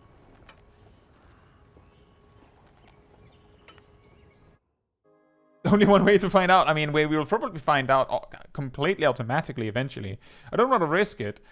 But I do recognize that with a legendary like this, the most effective way to get some value out of it is by me deliberately letting myself drop. But I don't feel like I needed it. So I don't feel like there's any need for me to, like, risk that. I think it's better that we just go, oh, sweet, I take less damage now. And then, if it happens, it happens. Meanwhile, Nox over here plotting my death. Need less healing, you say? Well, I'm trying my best here.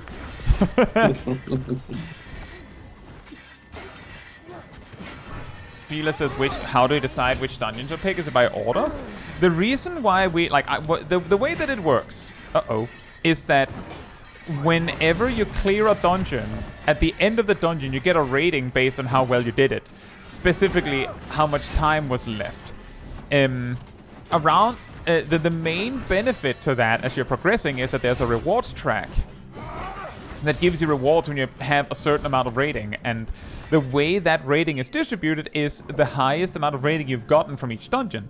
And because we entered Paragon basically last time we played on these characters, we have our best rating for all of these dungeons is whatever it was from Champion or Adept, like the previous tier or league.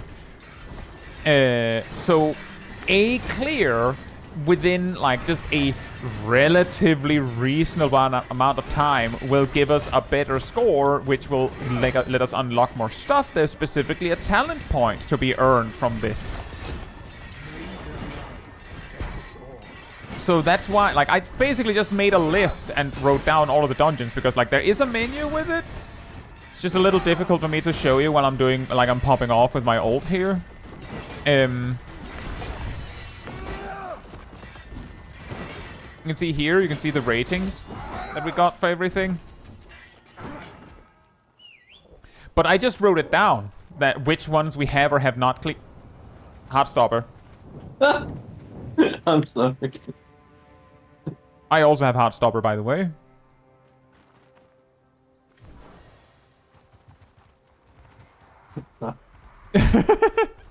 So that's how I decide, Fila. There's a possibility that the Tariq here specifically wanted Wormheart for the same kind of reason, that he needed the rating for that one. but because he saw both supports said, actually, we would like Silken Hollow, he decided to try to not make a fuss about it and vote the same as us. So that we, like, because there's, like, what can happen sometimes is, like, some people will just leave if they don't get the thing they voted for. Like, it's a vote, but some people just go, well, I mean, I can just not play? Then what? If we got outvoted on that, I would just be like, oh well. But given that we're 2, the probability of that happening is relatively low.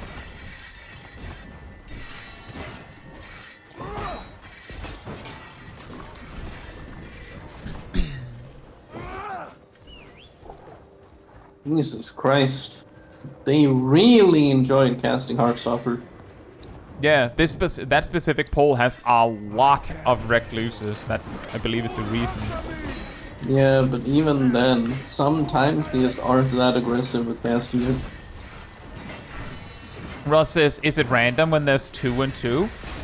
I believe, actually, that when it's 2 and 2, they will always pick the lower one. Similarly, if everyone just blank votes, which you can do by just clicking ready without picking anything, then it will always pick the easiest, like the furthest to the left dungeon.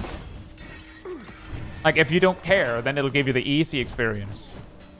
So you have to choose to get the hard one. Or the harder one in the eyes of the game. There was an interesting aspect in the previous season that introduced the voting system ish,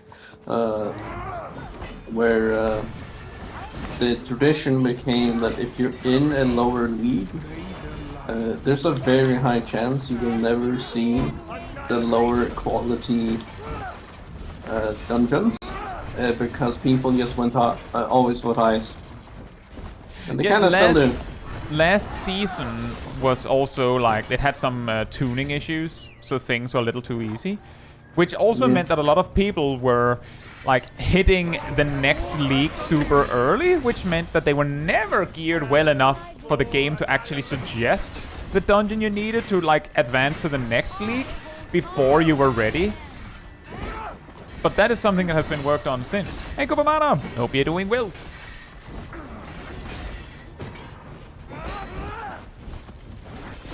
There is some arguments to be made that the system is still not perfect, of course. It still has a bad habit of showing you the capstone a little early. Oh boy. Plumpkin says, I've done so many dungeon runs on Adept and I legit can't find Empyrean Sands. Yeah, so if you open your the play menu and click the magnifying glass, then it will show you what dungeons are present in each tier. There are only 3 dungeons in each tier in a league. So if it doesn't show you a dungeon, then it's not in that tier ever.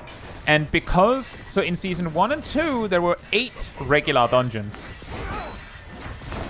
So because there would be 3 dungeons per tier, in the current system, there would have been at least 1 duplicate, right? There would be 1 dungeon that would appear twice. But now that there are 10 regular dungeons, they run on the same system, but because it's the same system, but with more dungeons... Oh boy. Oh boy. Because it's the same system, but with more dungeons, there just isn't enough slots for every dungeon. So each set is missing one.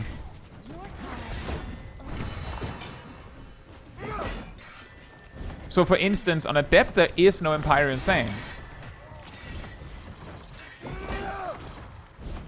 I can't remember which one is missing on Contender. Considering we almost only ever do like 2 dungeons in Contender, then come to Adept, it's unsurprising. Yeah, and nowadays we if we do a bunch, we usually do the 3s and then move on. Yeah. And also true, if everyone is geared for it, the game will basically not offer a 1. because it needs space for the 4.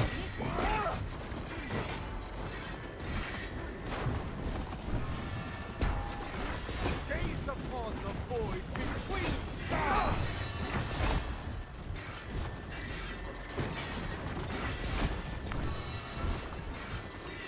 Give me everything you got. Witness eternity. Witness! Ow. Witness me getting smacked by a meteorite! Bear witness! As I goof it! Oh man, not again. That's a lot of spirit. Witness winter's wrath! Gaze upon the void between stars! Twilight watches over me. Destiny can wait.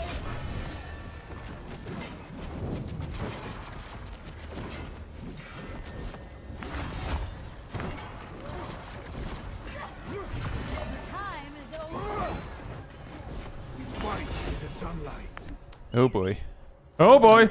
Oh god! Tariq was gonna die from time alone. Yeah.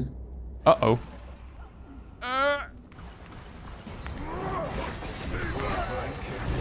Annihilation. Hey, speaking of the void. Gaze upon the void between stars!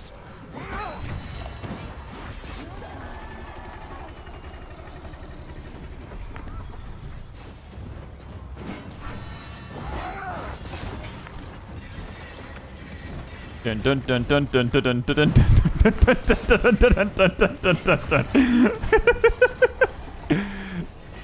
I've outsmarted your goop puddle named Steve. I've decided that the puddles are named Steve. I think that came up on the Grim stream.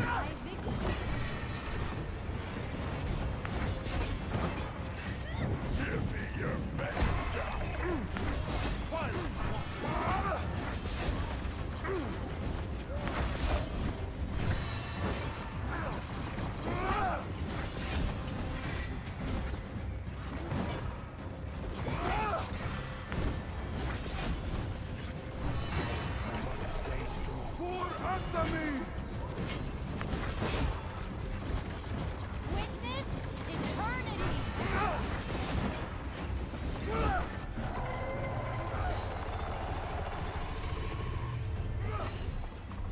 Oh no, there's 2 of them now.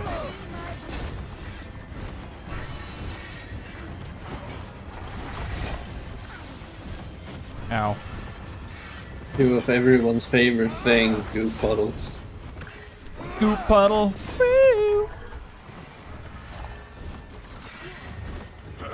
Everybody's out here dealing with goop puddles. Woo.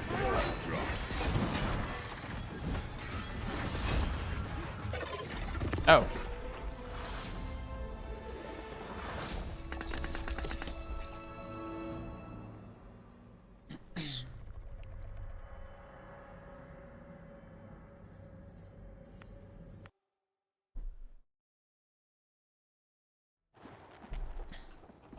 It's just a fancy way of saying look at space. Yes. Gaze upon the void between stars. You mean space? No. No. Something No. deeper than that. Yeah, you wouldn't understand. It makes sense, okay? I'm not weird.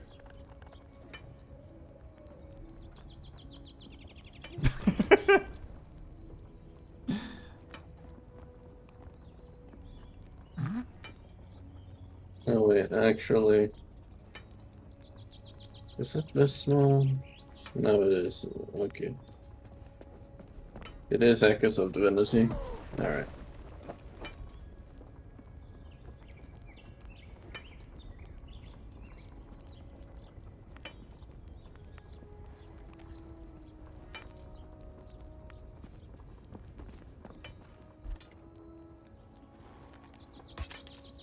Says gaze upon the void between stars. Means, look up. Arrows just raining down. Psych! Very this casual. Yeah. I would try to get us into Scryer's Peak. Are we ready? Hell yeah. Hey Schmooze, hope you're doing well. Says I struggle with interrupting in this game. Any tips on knowing what's worth kicking and how to quickly rather them?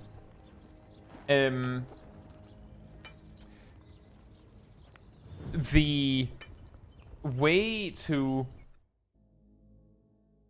figure out what's worth interrupting is usually learn by seeing. Sometimes you might even want to interrupt something super simple just to reposition an enemy. For instance, like the Venom Drinkers in the previous dungeon. Sometimes a tank will really appreciate that you interrupt them because their Poison Bolt means that they're not coming until they get interrupted. They need to be interrupted, otherwise they're never coming. And if the tank doesn't do it, then and no one else does it, then, you know, problems.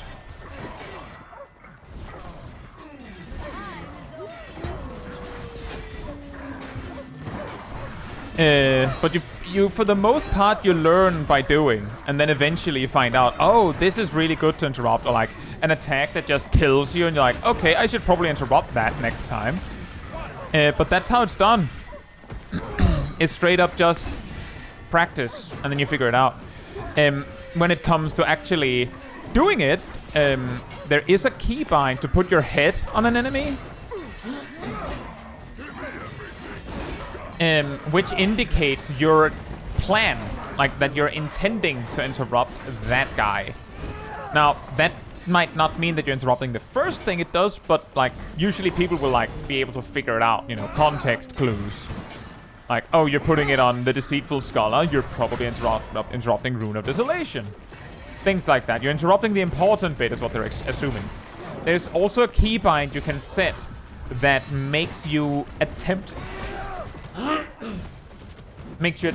to interrupt the exact target that you put your head on, as I said. But I believe the put your head on something button is keybound to V by default, whereas the interrupt it button is not keybound on anything.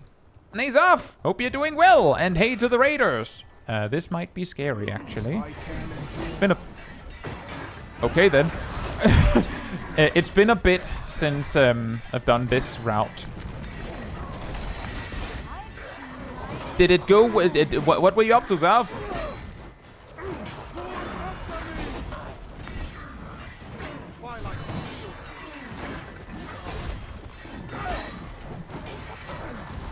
But yeah, the easiest way to actually get to interrupt things in time is use that keybind. Like, preemptively plan to interrupt something, and then just be ready to click it when it comes.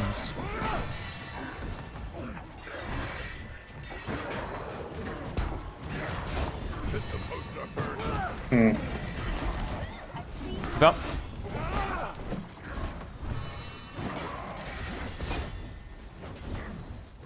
"10 hours in Satisfactory, got P11S in 30 minutes. Ooh!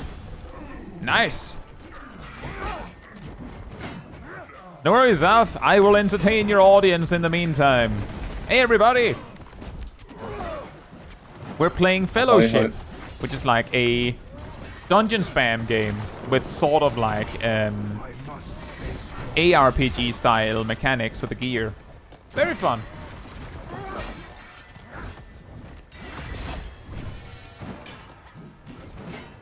I'm happy for you, Tariq, that your ult is ready. That's fantastic. It's neat that you have that ult. It's crucial information. But I'm gonna do this pull just the same anyway, so...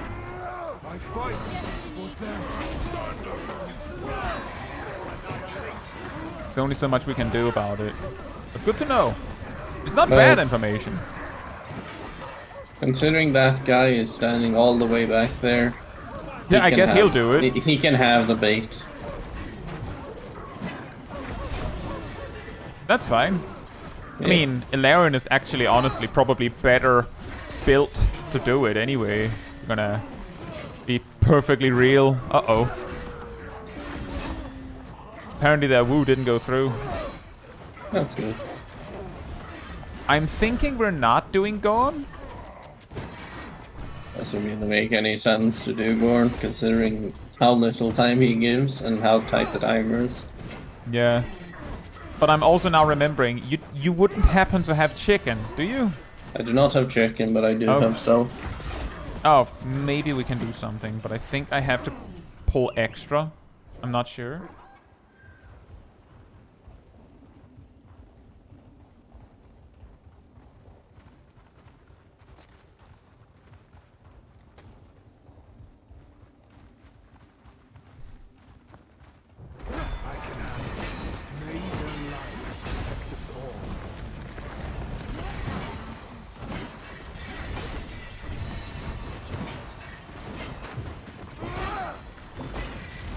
Very cool area that the game decides that you can straight up thinks you can see through. I have to zoom in to actually see anything. I think Tariq hates me right now. I hate me too. A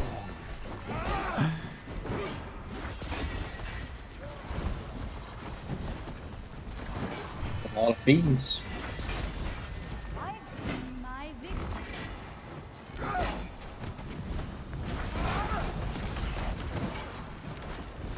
Yeah, it can be really difficult to interrupt things sometimes, Smooth. Especially when there's a lot of enemies and the health bars are bouncing around, which is why it can help to like either park your current target and like prioritize focusing the presumably important enemy that you're like that has something that needs to be interrupted. Or alternatively,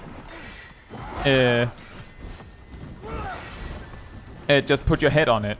But either way, by having by already targeting something that needs interrupting, you make it a lot easier for yourself.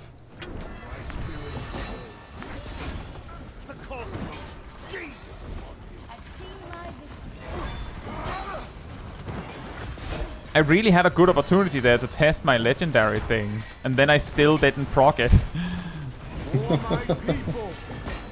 I'm impressed it didn't proc there. I just don't trust it, man. It's fine. I don't need it. I don't need it. I just need the mitigation from it. It's fine. I am invincible. Or something. Or something, yeah, whatever. Well, I hope you're not actually invincible, because that guy gets his ass beat all the time. Wow. Oh, have you seen that show? Jesus Christ. I have not seen it, but I have seen clips of it, and yeah, that is he gets a rough time, that's for certain. I'm not sure. I'm gonna go this way. But I don't know how much more percent we need, if we need any, skipping the Crusher. And I don't want to fight that Crusher either. Not right now. Ow, ow.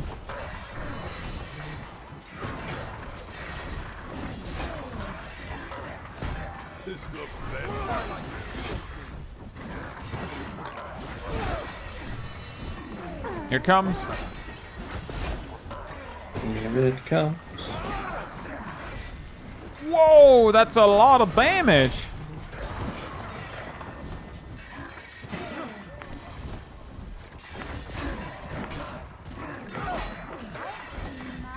That was us doing it correctly. See why people just skip this guy.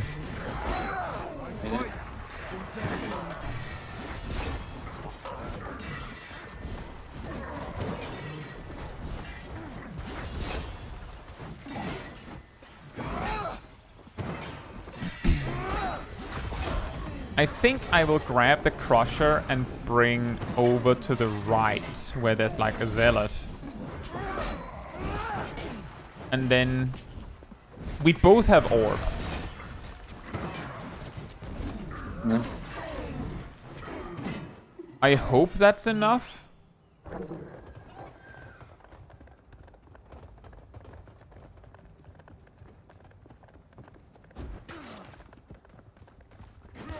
Because I just really don't want to fight an empowered Crusher.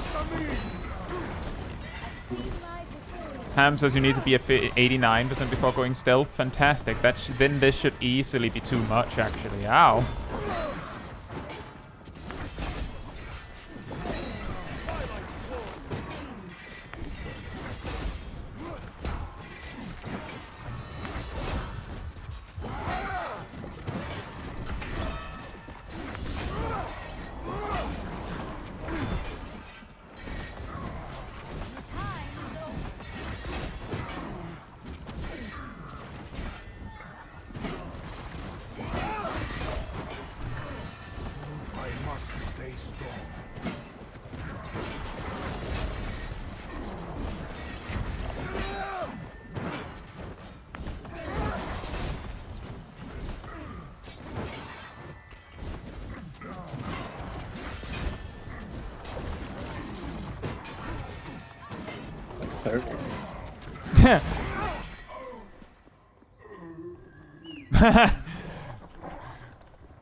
For good measure.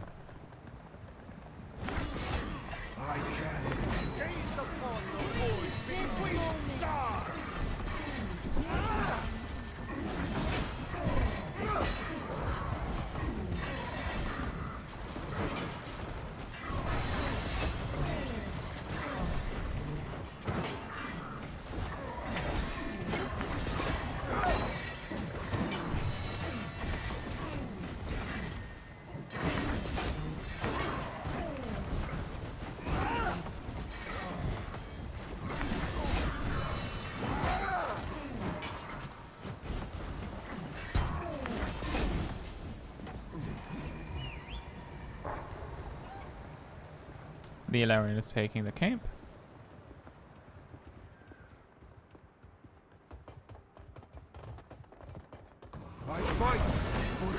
Depending on how people play this, we might actually do this in time.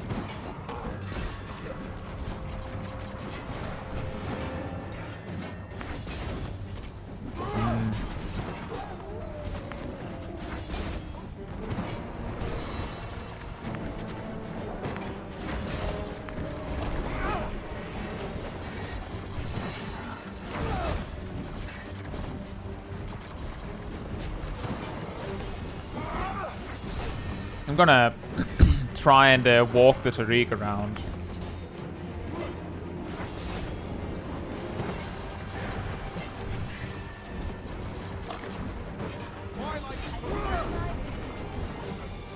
Oh.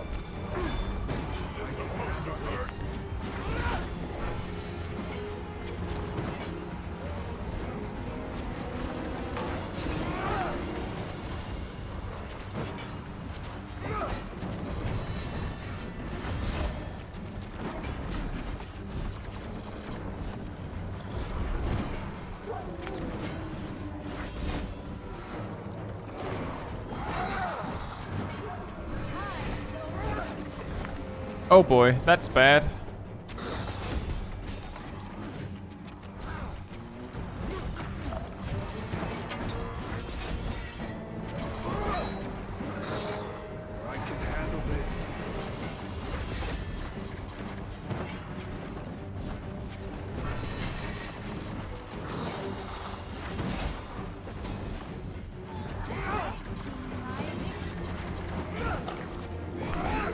Whoa, what? How did I lose aggro?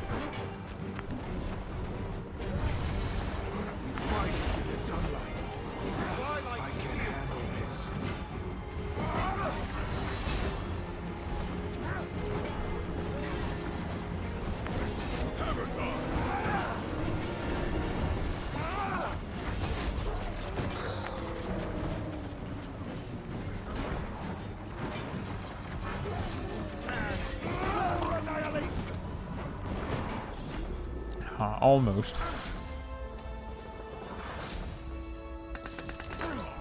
Oh,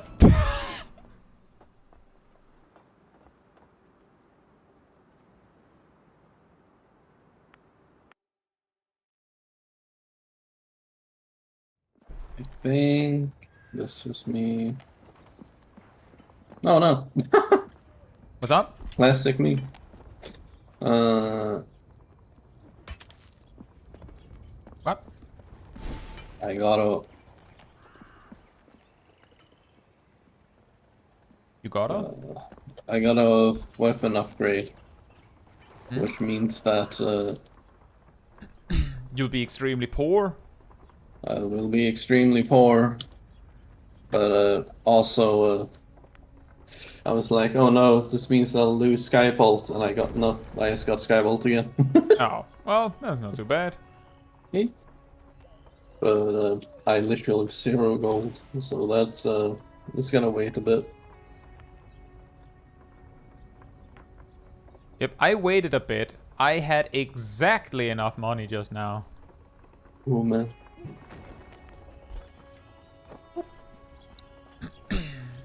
Whoop. And yeah, when the suggestion of you could sell your current one and then maybe you'd have the money was given, that wouldn't have been enough money.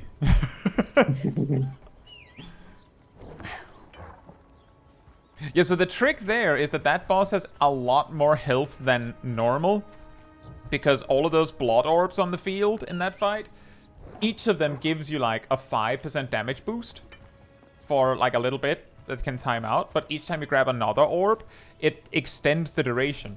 So if you can just keep adding, you can just stack it, possibly infinitely. That's why I was like carrying the Tariq around, like just moving the boss to more orbs, so that he could keep popping off. The only time...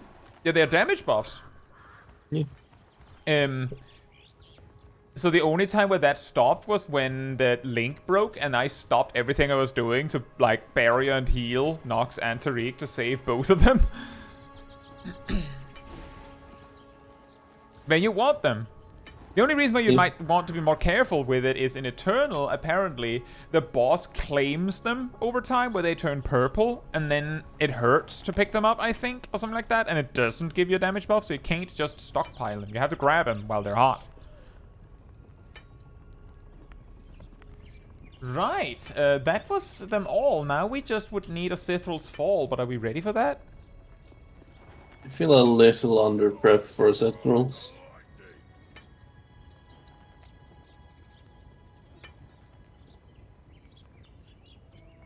I think I could do it, but I'd prefer to wait a little bit. Well, hey guys, Zaf is a regular of the channel, and he often does a lot of blind raiding in Final Fantasy XIV. It might be very fun to watch sometimes. It's pretty crazy. It's not like a crazy streams, but very entertaining. Does the red orbs reaching boss when he spins do anything? He gets the damage buff.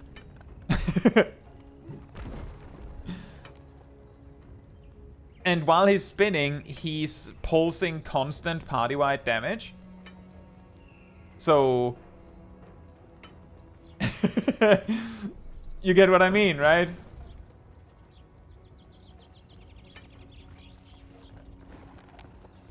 So you would like us to just do more dungeon? Yeah. That's fine. Are you ready again? Yeah. Looking at the time, we would also like... You would have to get Sithral's Fall right now, I think. So probably some small stuff to get a little bit more gear is probably good. We aim for 3s. Preferably Silken Hollow. That one's usually good. Oh, there it is. Oh, right. Wow. Well, the DPS are stacked, but if you don't feel confident, then there's no point.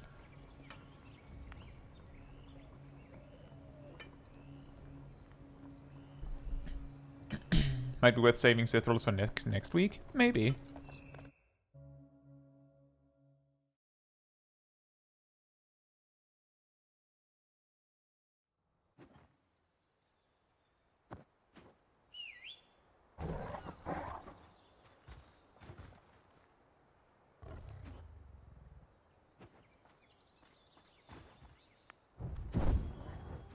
Man, now I don't have Fated Strike anymore.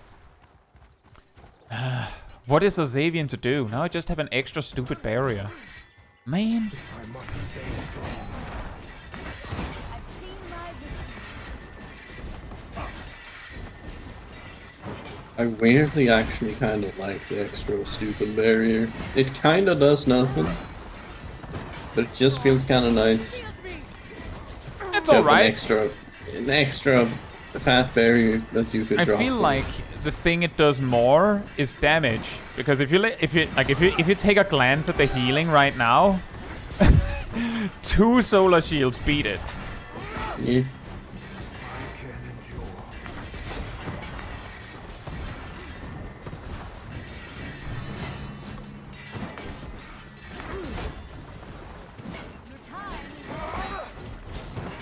But it did do some nice damage.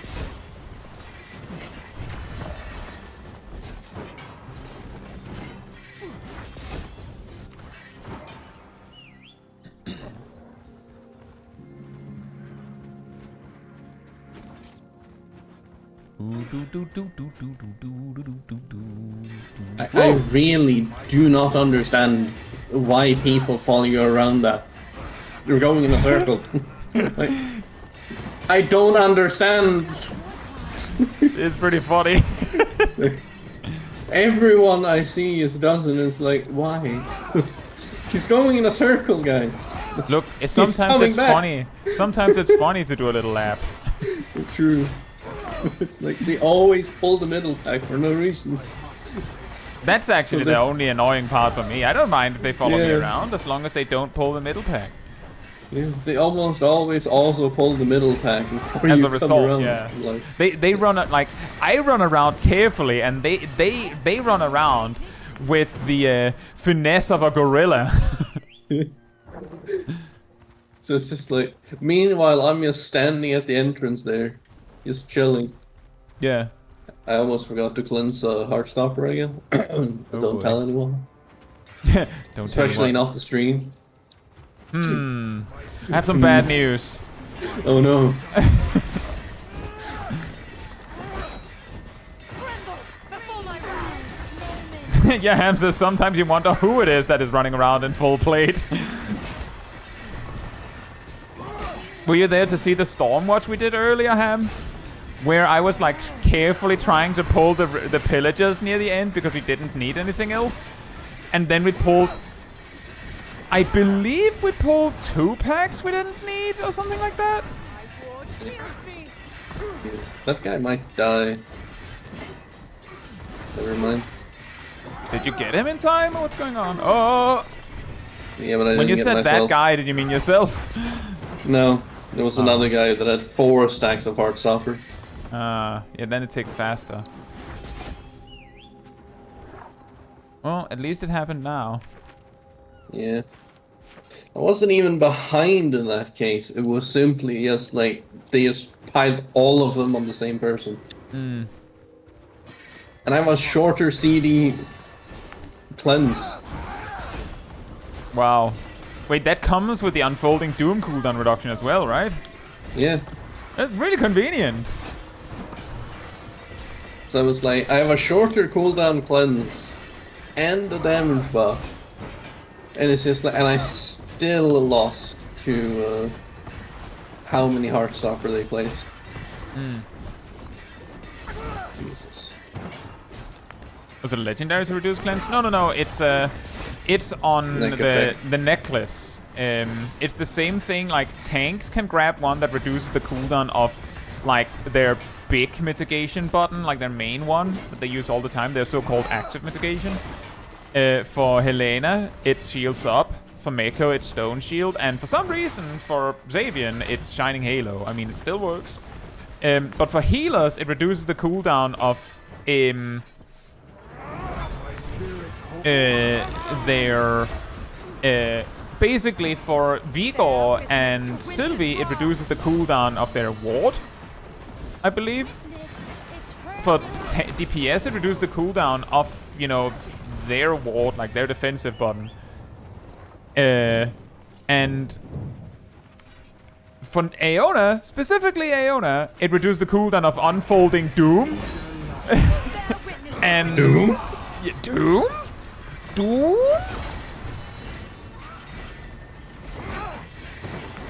When the VTuber cast Doom.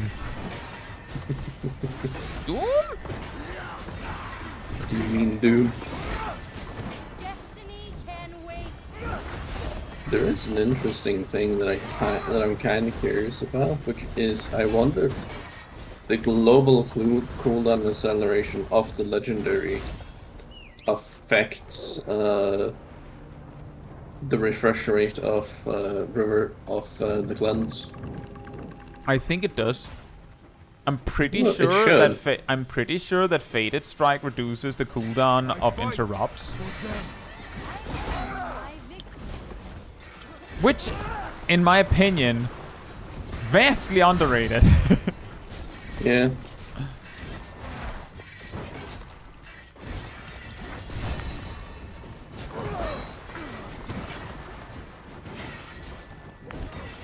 I feel like people undervalue interrupts in general.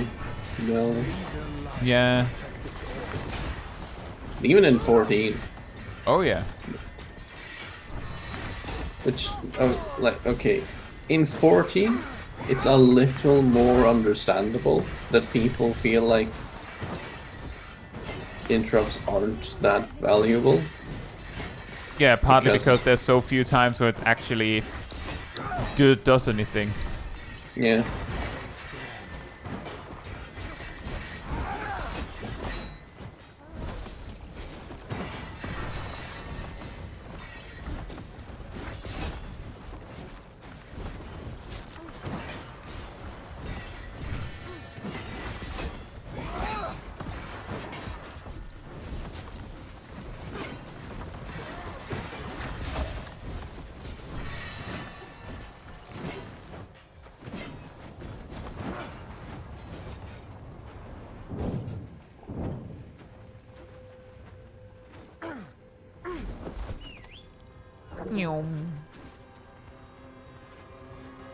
Hey Weaver! Is they're so valuable the devs don't let you use them? Aha! I can handle this. They're too All powerful. that the devs put them Tremble before my on wrath. only 2 rolls. Time is over.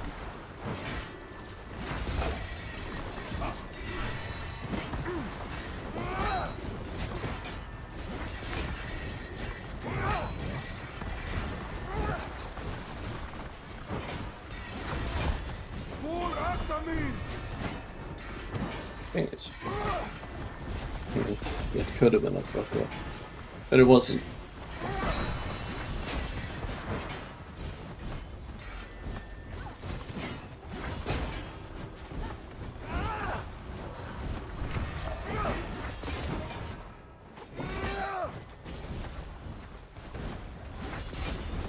Give me your orb! Yoink. Oh! Destiny. Oh, hi! That's convenient placement.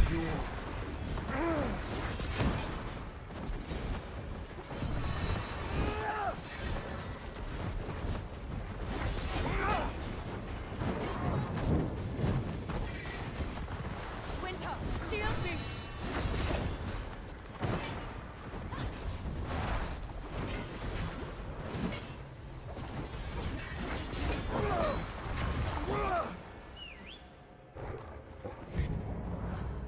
Doink.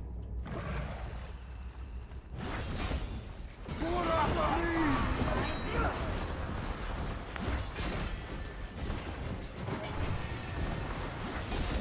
I hold time.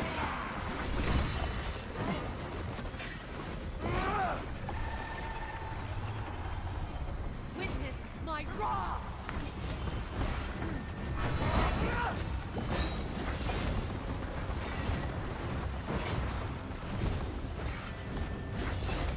I've seen my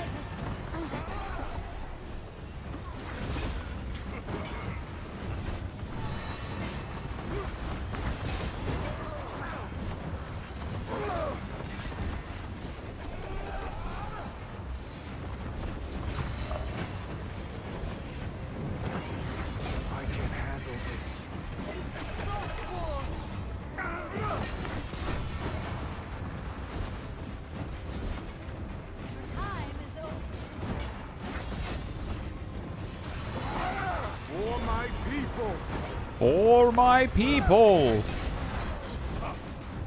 Boink. Boink. Boink.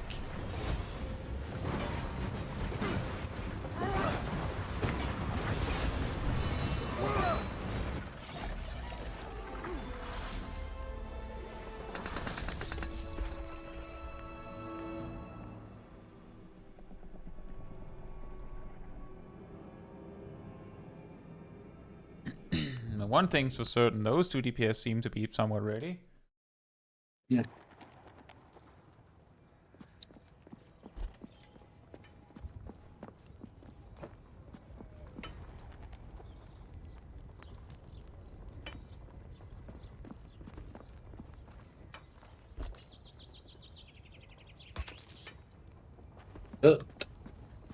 It's 9. What? It's 1952. 8 even. Yeah. Or 58, Yeah. yeah. Well, that is true.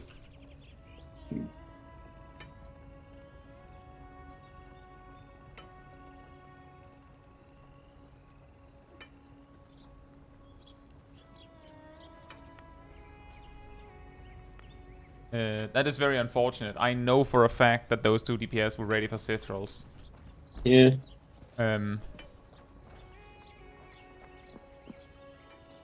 too bad. Yeah. Too bad.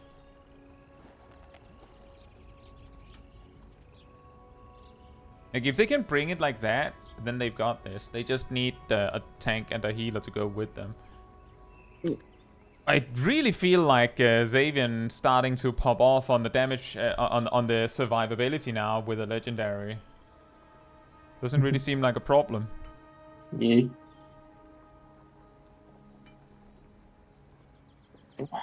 I think if I either get a legendary or I reach like 9k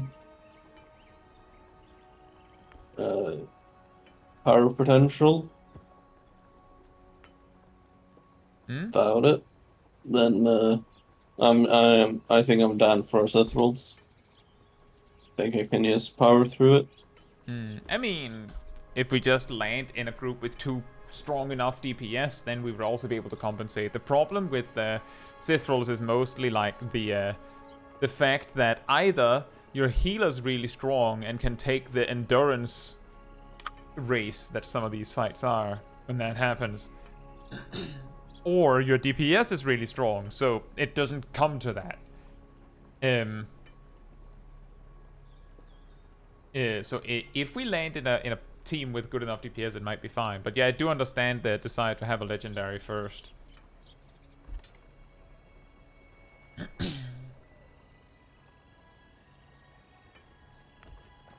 Anyway, there was also no expectation from our side that we would actually hit Eternal tonight.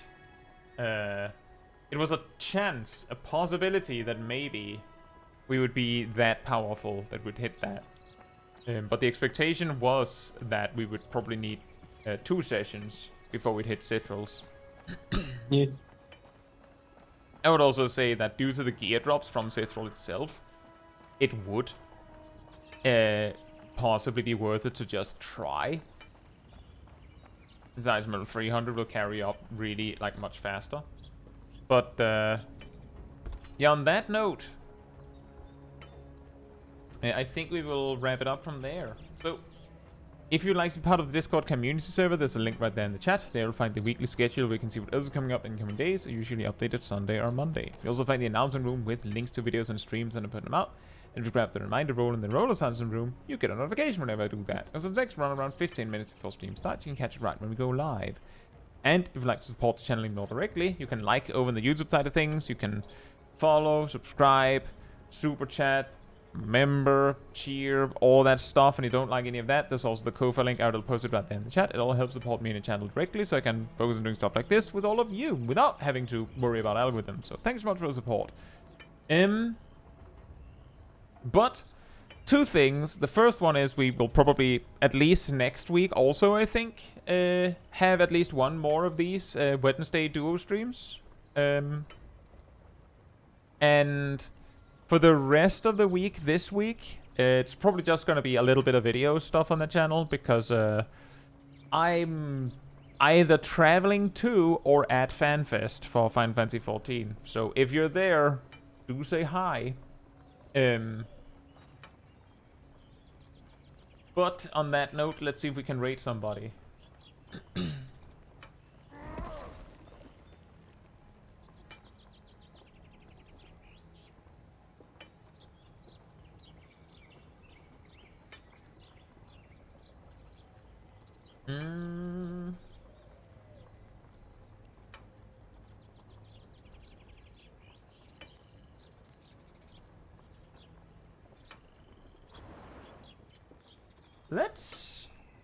Let's hop in with Dawn Whisper, actually.